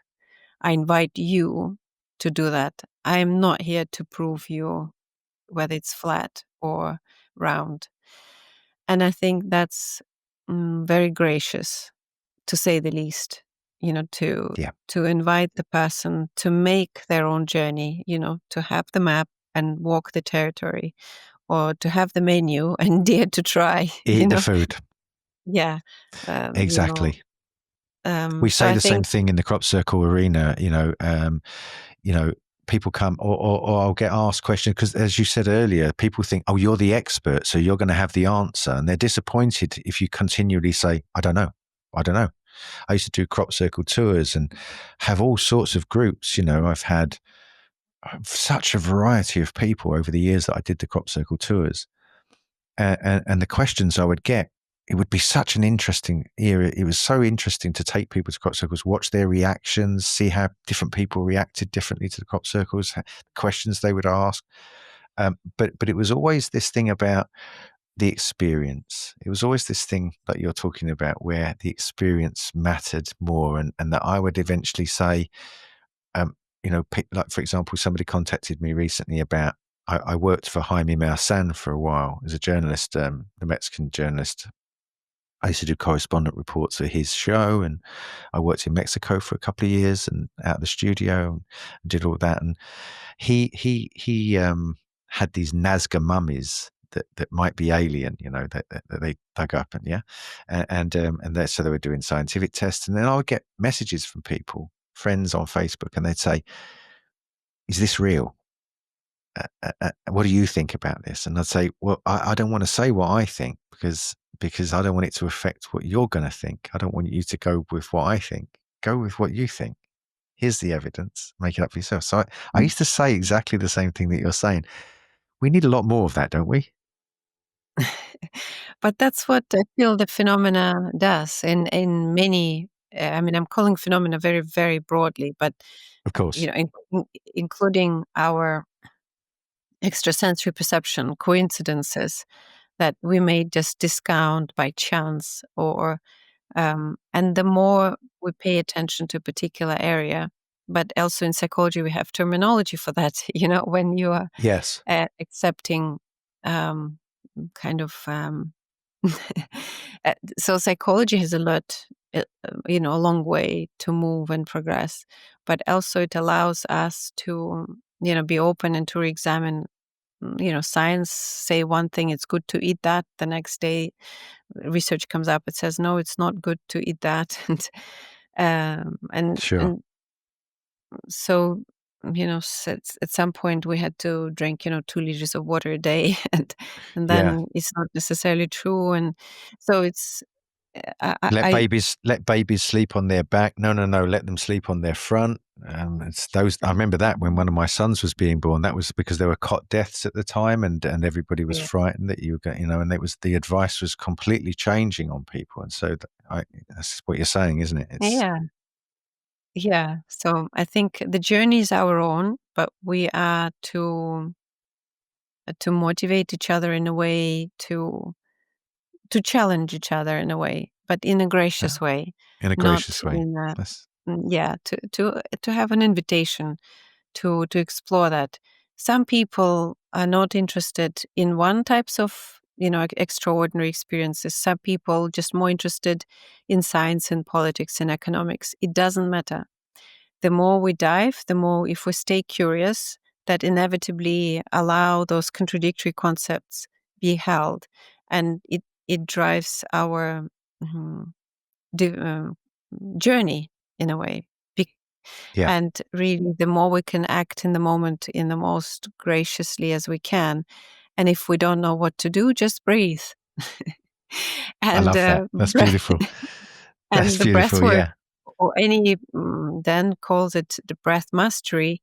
Mm, it's if if you don't know what to do, it's he calls it, well, I'm not sure if it was, I'm sure he said this as well, but breathing is for those who can't meditate. It is also true. And I find that a beautiful invitation, that actually when I also explore meditation in various traditions is called differently. And also, some people use visualization, some people use breathing, some people use certain imagery, external eyes open, eyes closed, moving, not moving, smiling, not bringing any emotions and attention, um, listening for sounds, avoiding listening to anything. And it doesn't matter, but it's all comes about a particular way of perceiving, focusing on the moment. yes, And the most beautiful thing that brings us to the moment is our breath. There's our breath. So true. because it So true. does it all the time. It does it for us. And if we are respectful to how our body works, it responds back and it comes alive. And we know this from people who have come through traumatic, tackling a particular disease or form or illness, long term or short term. And really, by changing perception, how we perceive, how we can manage our body and how can we respond to the environment, that actually we are the key, we are the change key energy, the key, English word key, but Yep. really Yep. interesting how it sounds the same. So it's that aspect of being the center, being forgot the name for the earth has The the axis. center, the The axis. ac- Yeah, so the being the axis. axis and working with that without, in a sense, interfering and participating in the best way we can from the moment from that axis is just a good way to interact Yeah. with ourselves. Treating Yeah. ourselves the same way Yeah. and respecting what is happening around us. The Qigong teacher I mentioned earlier, Adam Chan, his name is. He's got a YouTube channel. He's very good. He's in Vancouver. He said Tai Chi forms are preparing the body to stand. Standing is preparing the body to sit. When you sit, doing mantras and having activities is preparing your body to ultimately do nothing. Ultimately, the last place that you want to get to is nothing, but nothing's too difficult for some people to start off with. So they need these things, these variety of things in the shop to pick what works for them, to get them into mindfulness so that they can progress towards doing nothing. Because when you do nothing, it all happens. I like that. Yes, which is interesting. It's from that emptiness Yeah. comes forth what we, in a sense, want, but we expect that we need to do everything in order for something to happen. Mm, yeah, it's again that contradiction is that if everything is predetermined, as some well is a way of thinking, Yeah. then why should I be doing things? And then if you don't do things, then what could happen? And it's beautiful. I like that in various traditions. It comes in different forms, but Yeah, I think that they seem to have, the ancient people again seem to have come up with ways. They knew us, they knew themselves, let's say, better than we currently do. It brings me to that thing that Dr. Kripal says about quantum physics being discovered 100 years ago, and it mostly being in the domain of physical sciences like developing bombs or nuclear power or whatever. But we didn't bring it into the humanities. We didn't bring it into explaining why we can affect atomic clocks in the past and in the future with our consciousness. It wasn't acceptable for us to allow ourselves to sort of think in those ways. But it seems that the ancient people had an understanding of that, and that they developed various methods that would work with all different people who perceive the world and interact with the world differently, to be able to have a plethora of activities that could lead them into this place where they will discover that really they need to hold these two contradictory, emptiness and fullness, in the same place. Not easy to do. You can't transmit it. When I try to teach somebody, which just gets more and more difficult, but the sensitivity training in martial arts, when you touch hands with somebody and you feel, I know now the sensory level, I can't describe it to people, but my fascia connects with their fascia and I can feel every aspect of what's going on, where their force is coming from, where they're generating force as soon as I touch somebody. But you can't teach that.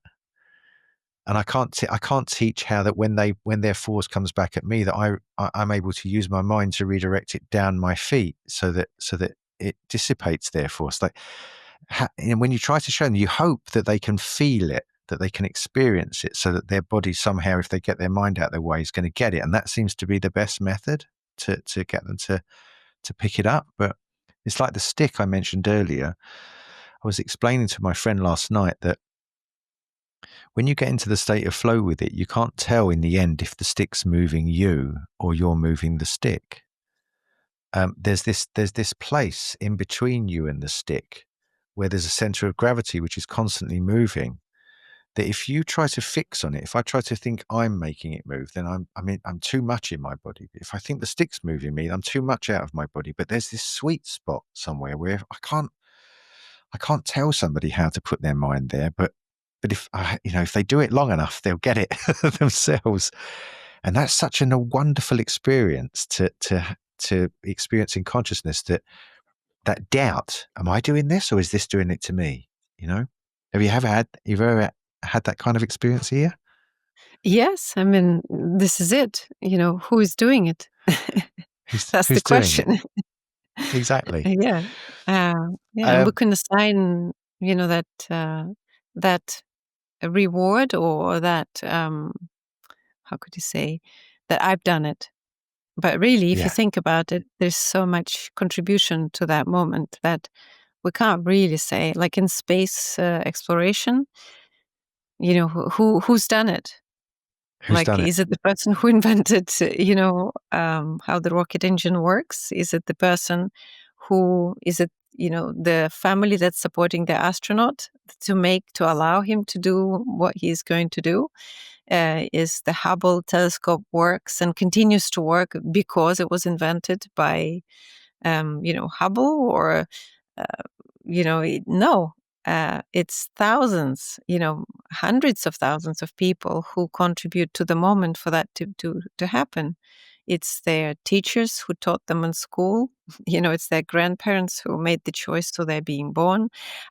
Beautiful. There's the causality is quite You just keep stepping back, don't you? Even where did the idea come from? Werner von Braun, what inspired him to look at the moon and say, I want to go there. I want to get there. Where did that come from? Yeah. You are mindful of your time. I want to wrap up with this. Oh, thank you.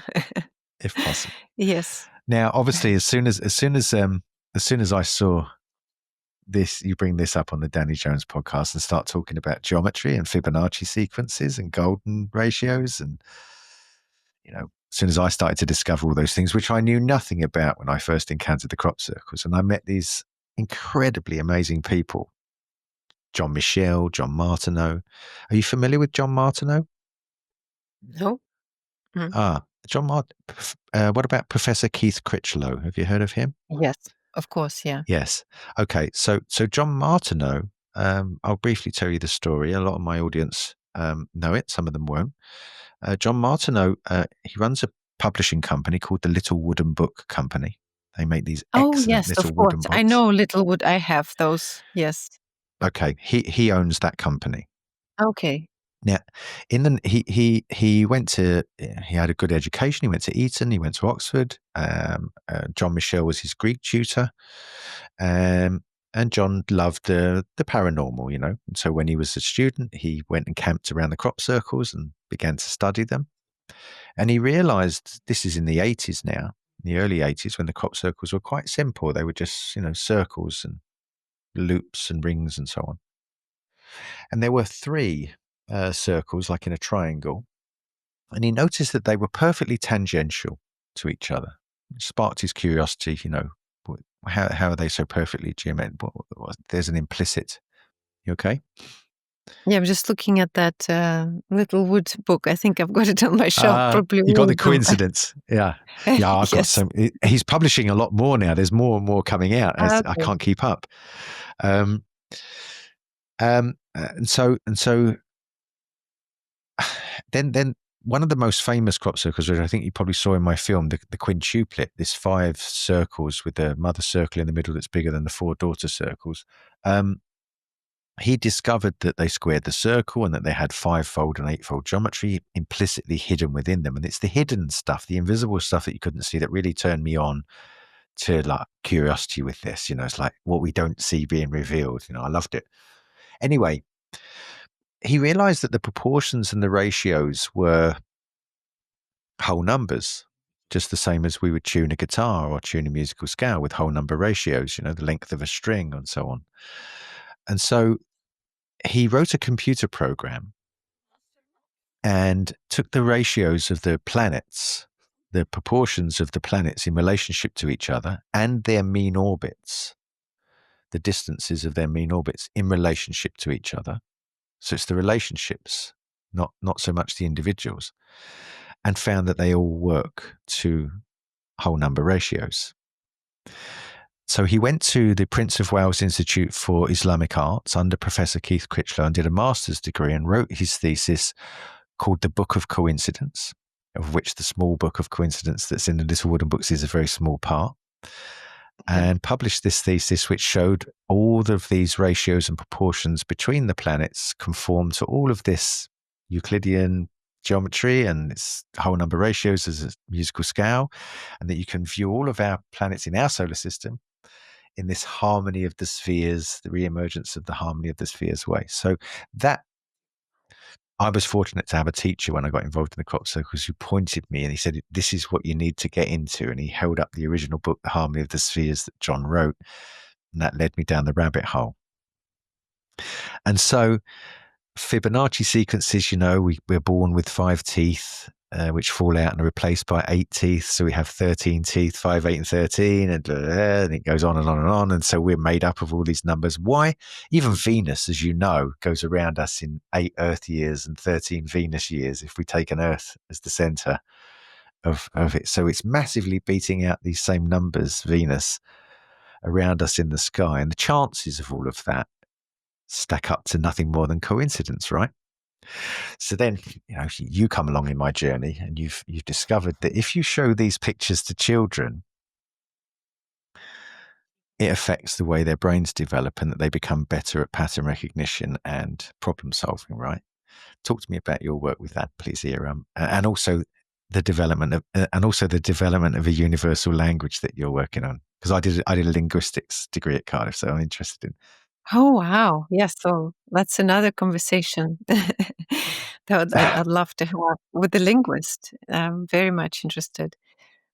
Yes, what I saw is I came to this impossible space when, having established, I guess, a career and work in academia and also engineering and designing aircraft. So not just in academia, but also working in practical engineering space with airspace engineers.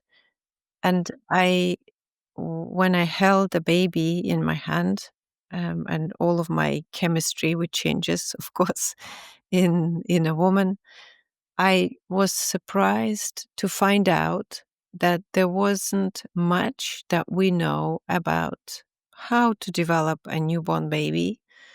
And all of that was very much assumptions of because how do we run an experiment with a baby?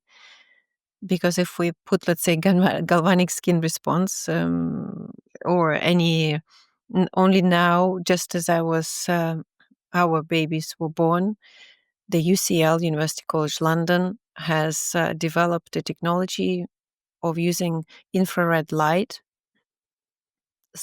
to scan the saturation of blood vessels with blood flow. And it allows you to have, if you wish, a live way of perceiving which part of the brain is being activated.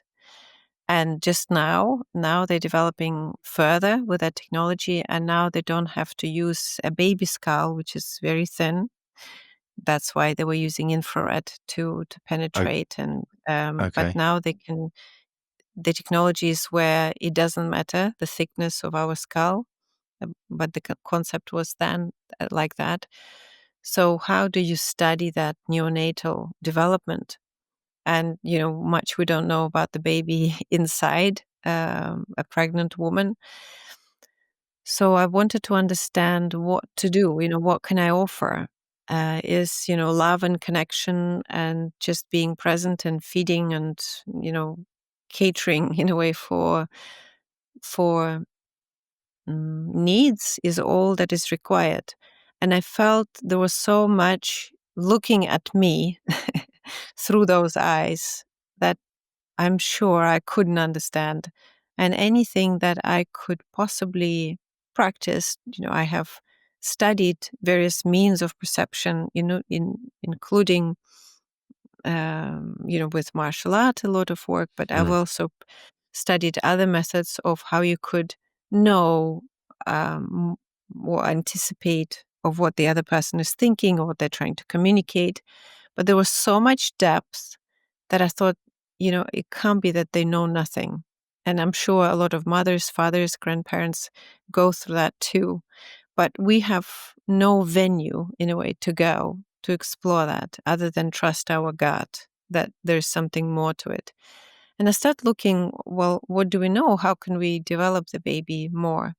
And the literature in science is very limited because of how do we measure. And I thought, well, I'll go to what people most review or look for or appreciate currently in using for the babies. And that was black and white books. And again, it was not clear why. But then as you start to look at literature, it's because of the development of how our visual system, perceptual visual system develops. We have just basically baby learns to see in contrast first before it develops color perception. Right. And but I started looking at this highly reviewed books, and they were designed by artists. I don't know where they came up with the designs for, but to me they were appalling because they did not represent any truth, as I believe, truth about the world on how it actually looks. So I thought, why are we showing, in a way, things that are, to my view, and we're all different in terms of even art perception, they Sure. are not helpful, but they're harsh. I thought they were harsh for the baby's perception because there are so many beautiful things. Our face as parents is something that the baby is attracted to. They Yes. interested in hands or what we're doing, and the initial exploration, but really the only thing they see is our face. And what is interesting, our face Yeah. embeds all the laws of Fibonacci sequence, golden section. It also fractality, and you name it. So anything that our human intellectual mind is wondering about, how it all connects. And I thought, well, let's see what the baby is interested in. I start drawing and showing to my children what they are most interested in also developing also from understanding what they are attracted to and what they're able to see. So I went through science, and my thought was like, if I can design a cockpit for aircraft, I can design a visual presentation of where they come to show them where they've landed, in a way, this reality that we can. Absolutely. Yeah. Beautiful. And also, where do we integrate, where we live? And I wanted to show them real things. And as I started to showing, I saw that that the baby can't focus, that they're not interested, was just not true. It was not holding up in my household, but also in all of the moms that were surrounding, and dads as well. And they were all fascinated. So that's how it started. But I was more interested to show them the reality of where they've landed, where did they arrive? And they were curious about it too. I was curious too. Why are they interested in that? And what I saw more and more is that and then somebody said, well, look, it's mandalas. I said, like, yeah, you're right. I've come across Yeah. mandalas. I studied, traditions, and Tibetan traditions, and Indian traditions, and even Korean medicine. We're all looking into it. It just depends how you slice the world. Slicing the world is perspective. So it's allowing for a certain perspective to take place. You can look at me like this, or you can look at me like this, or you can top down, up, down, and, we can slice the rocket in the same way. And if you slice the rocket, if it's standing upright like that, it becomes a mandala. And what is fascinating, or mandala-like, Yes. and all the proportions hold. which is interesting. They didn't study that. They didn't No. study golden section. They didn't study, and intuitively, which is interesting, those engineers, the talented people, seem to intuitively design. Intuitively. Yeah, but what is interesting that how could they not intuitively design? They grow up looking at the trees. They grow up, being affected by the sound of nature. They grow up by, possibly swimming and, digesting all of that. Our body is built out of earth. It doesn't come from anywhere else. So somewhere it filters up, into our designs and work. And what is more interesting is that we appreciate more something that follows those design principles rather than not. So if it doesn't, Is it a bit like? Is it a bit? Sorry to interrupt you. Is it a bit like music? Is harmony and disharmony? yes, So unless we are tone deaf, we understand if you make a chord in music, and it's harmonious. We don't have to know music. We don't even have to know the notes that made up that chord, right? But we know if it's harmonious. yes, And also, if someone puts in the bum note, if they go a semitone out or even half a semitone, and they hit the wrong chord, and it repulses us. It makes us. So music in that way is exactly the same as one of these mandalas. It's a visual music holding the same yes, proportions and ratios as music, and we intuitively know. And they built the churches. What was it? Goethe said, "Geometry is frozen music." mm, And so yes, we're made of it.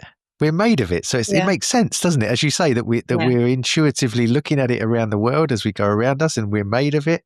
It makes yeah. sense, and we recognize it even if we don't intellectually know it. With music, it seems that we're wired for it, and that the whole world that we're a part of is wired for it. Is that a fair way of saying it?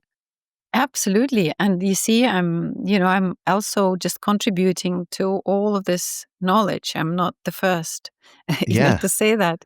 none of us are. I'm Yeah, just, exactly. yeah, I'm just translating that to as my idea or my contribution to what we could do.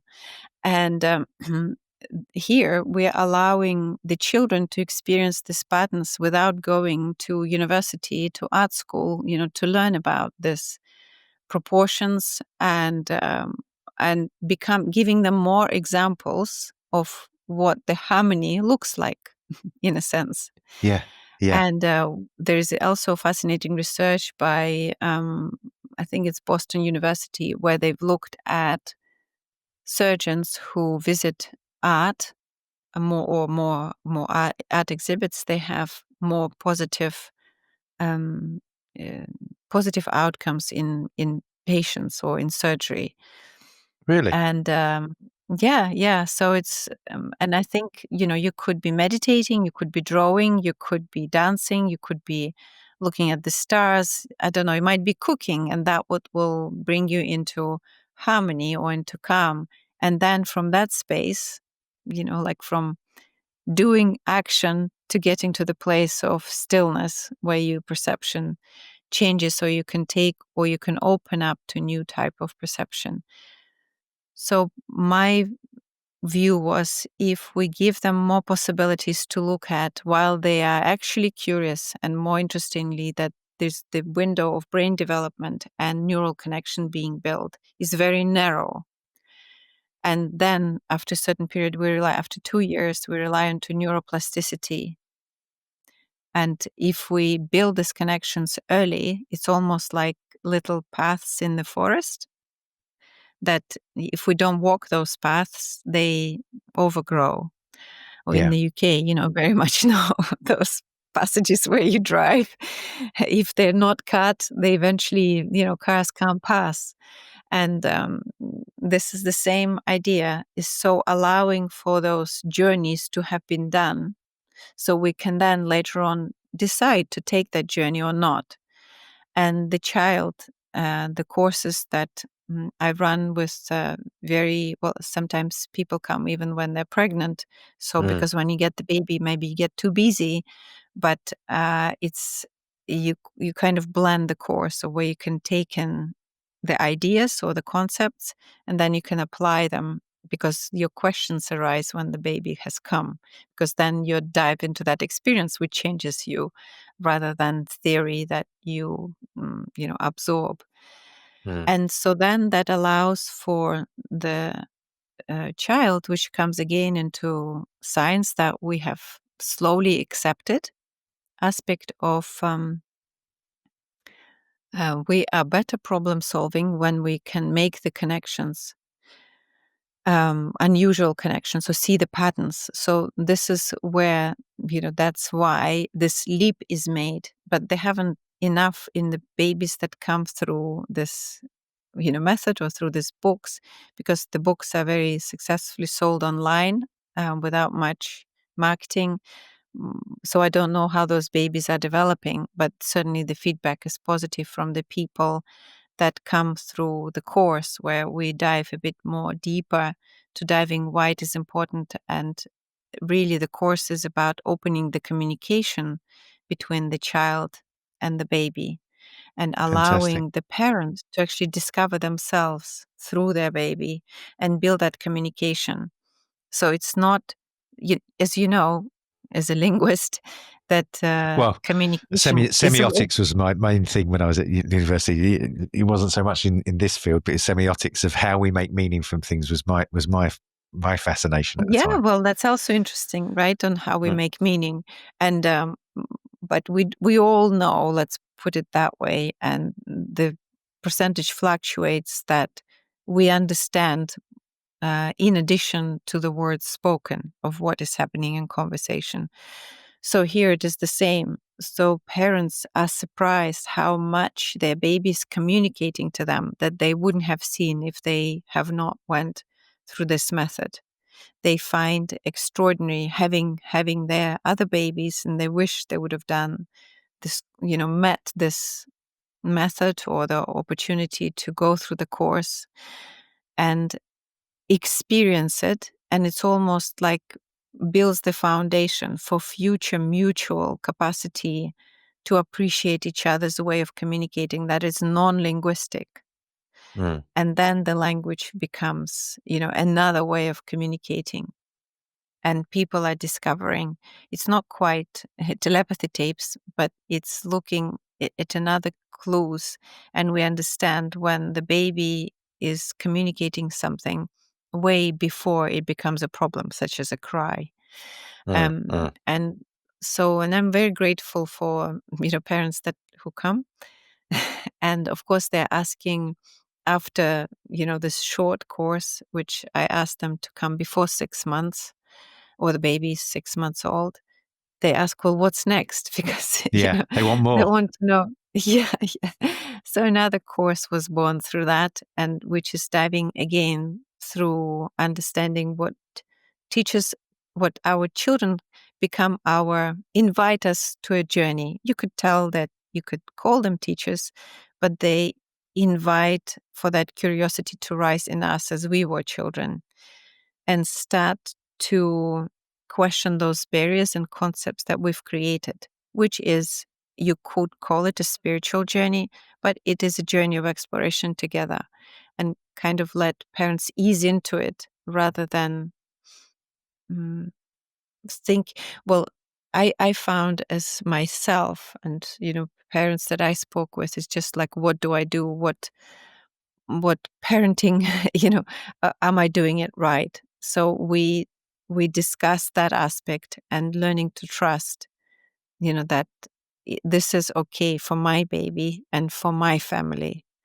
I don't have to, I can listen, but it's removing the aspect of uncertainty, that am I doing it right? Yes. Which is the most difficult question I think parents struggle with. Yes. Like, will I Yes, regret definitely. this? Or maybe not all parents ask, but in terms of am I doing it right, is I think what a lot of tribulations that we have as parents.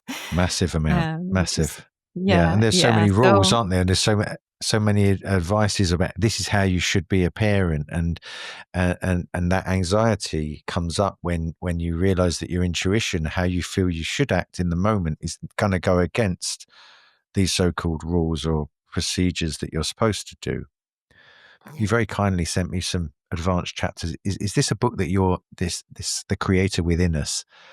The Yeah, first well, chapter. it's the working title of It's a it at the working moment. title. Yes, We'll, yes. we'll, we'll go with that then. Discovering the Sacred Path of Parenthood.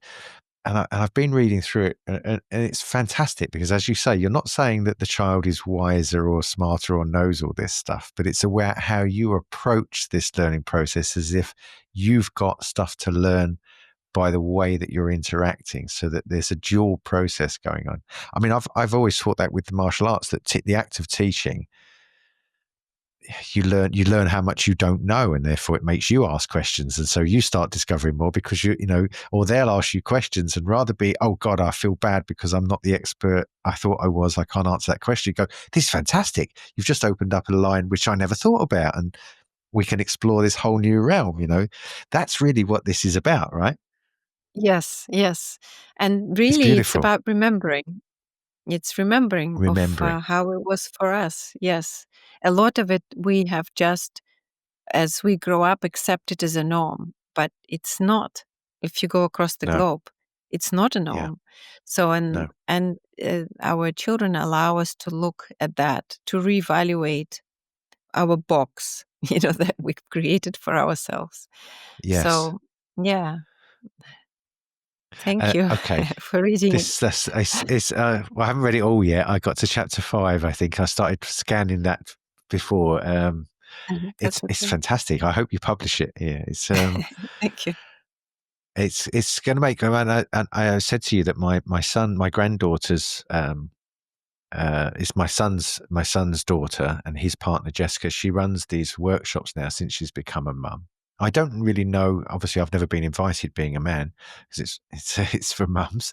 I don't know what she does, but she's very in tune with herself, and the approach they've taken to raising my granddaughter is what a lot of older people would consider a bit strange and a bit alternative in some ways, but it's so clearly articulate, and that they were putting things in front of her when she was just a baby, lifting her head, and they were showing all these different shapes and things. So there was this kind of synergy with the way they've been doing things with these methods that I'm now discovering that you're doing. Amazing. I'd like to speak with I your, I, is it I was daughter-in-law? hoping. Yeah.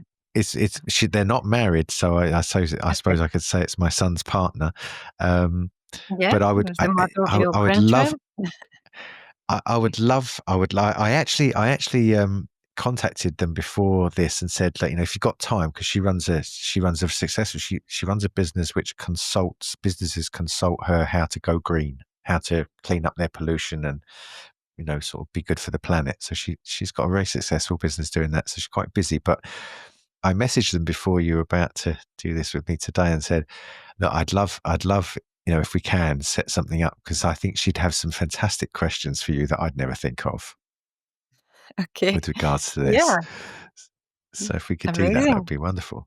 Yeah. Yes. Okay. Um, so I need to put some links to some of the things that you've said about. Can people Okay. book to come on your courses, and can you send me the Yeah, links to yeah, those so that I can put those in absolutely. the Yes, description? yeah, absolutely. I would do Yeah. that. And yes, they come in recording or online. And Okay. it keeps changing, right? We're all moving. So yes, keep up to date. I work as well, put the news on Substack as well. So it's like a newsletter that you Okay. can read. And absolutely, I'd be delighted to connect, with people and hear their experiences. And yes, as I say, we all help. We all weave together. We do indeed. We do indeed. And this book is available on Amazon. There's 2 other books, Yeah. isn't there? It's Underwater, and what's the other one? There's a third one, I think.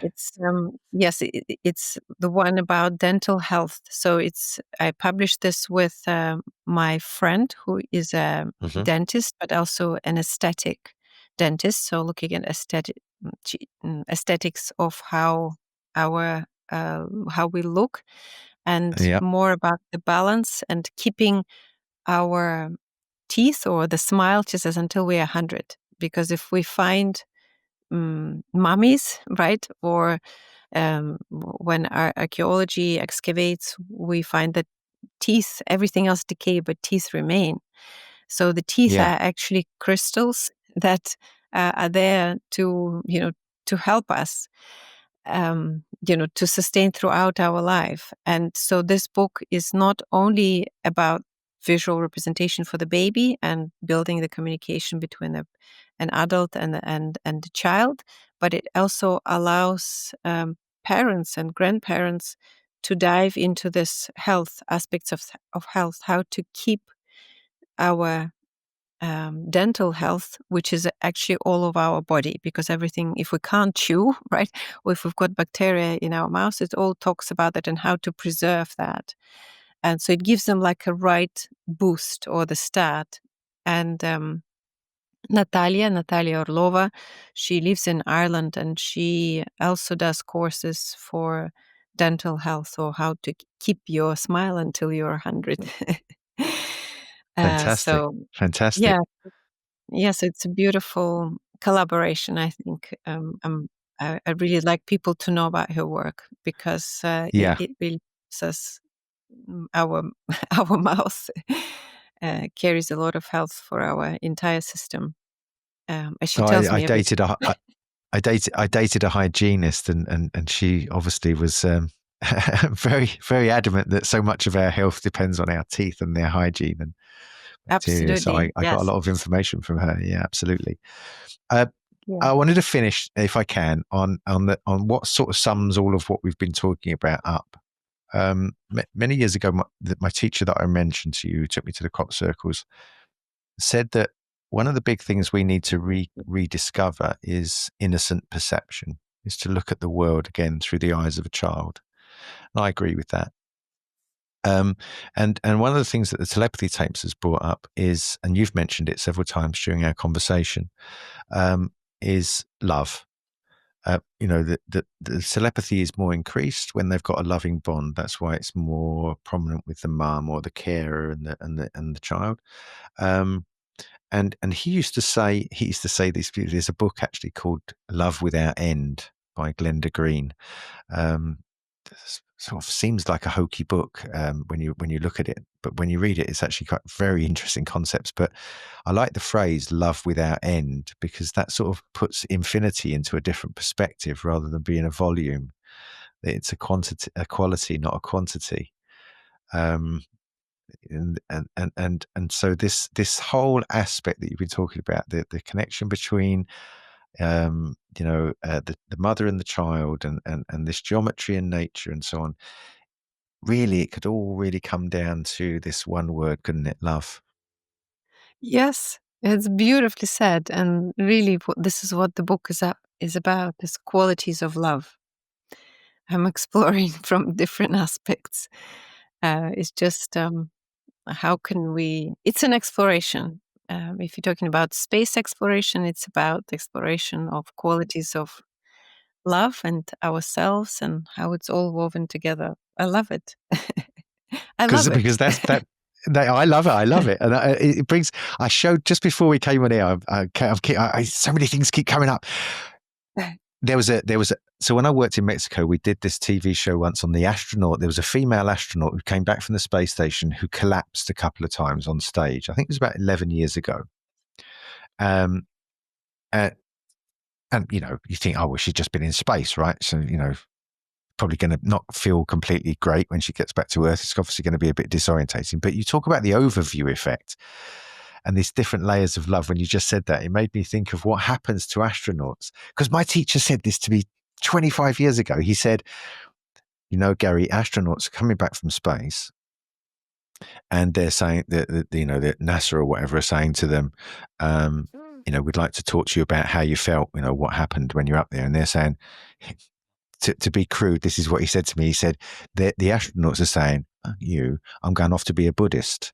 And they don't want to talk about, they just want to go and be spiritual or stuff like that. And you've said that that's kind of true, right? That they have this overview effect and they come back and they can't express.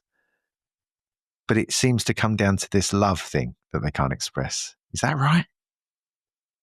Well, I guess best to ask the person, right? The Sure. astronaut. And Yeah, because we there don't is know. yes, it's a beautiful work. It's the term coined with the overview effect. And I guess it's also a moment of existential questions that arise of how it's all connected. And there is a beautiful book. It's called Planet Home, or Home Planet. Home planet. Yeah. Home Planet, that is A3, I think, and it's all photographs of. I think it is of all. The majority of them are from. There's moon photographs as well, but from Yeah. space, of how Earth looks from space.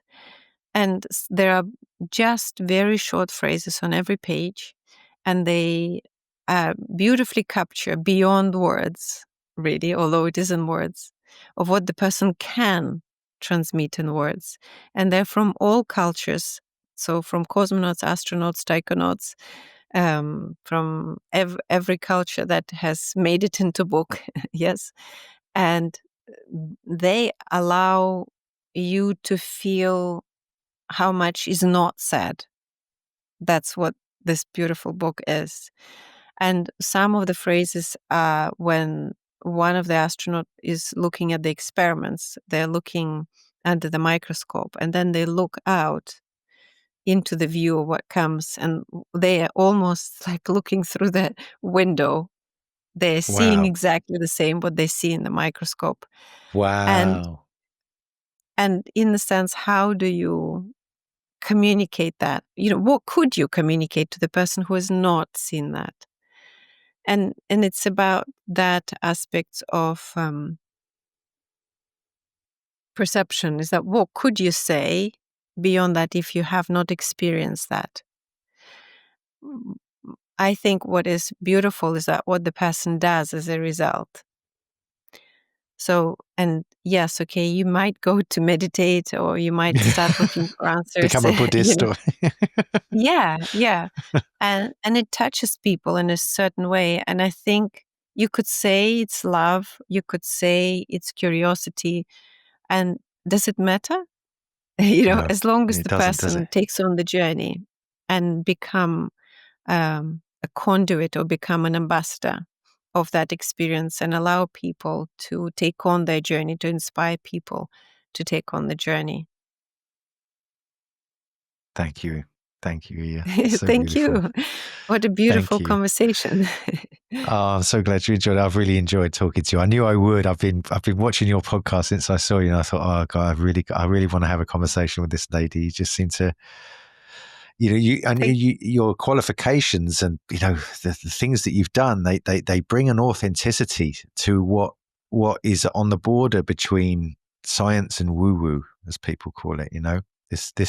This precipice that the telepathy tapes and your work and my work with crop circles and all the other people that are working with the unknown and the mysterious, and they're all coming back and saying, really, it's about embracing the mystery. If you embrace the mystery and you don't jump all over it with answers and certainty, nobody goes to war with each other if they're not certain, to coin a phrase from my dear friend Michael Glickman. If you remove certainty, you stop fighting. Yes, exactly. I like that. I'm going to leave it there. I've taken up 2 hours of your time. It's beautiful. 2:22. That's a good number to finish on. Iya, thank you so much for joining me. Thank you. Pleasure.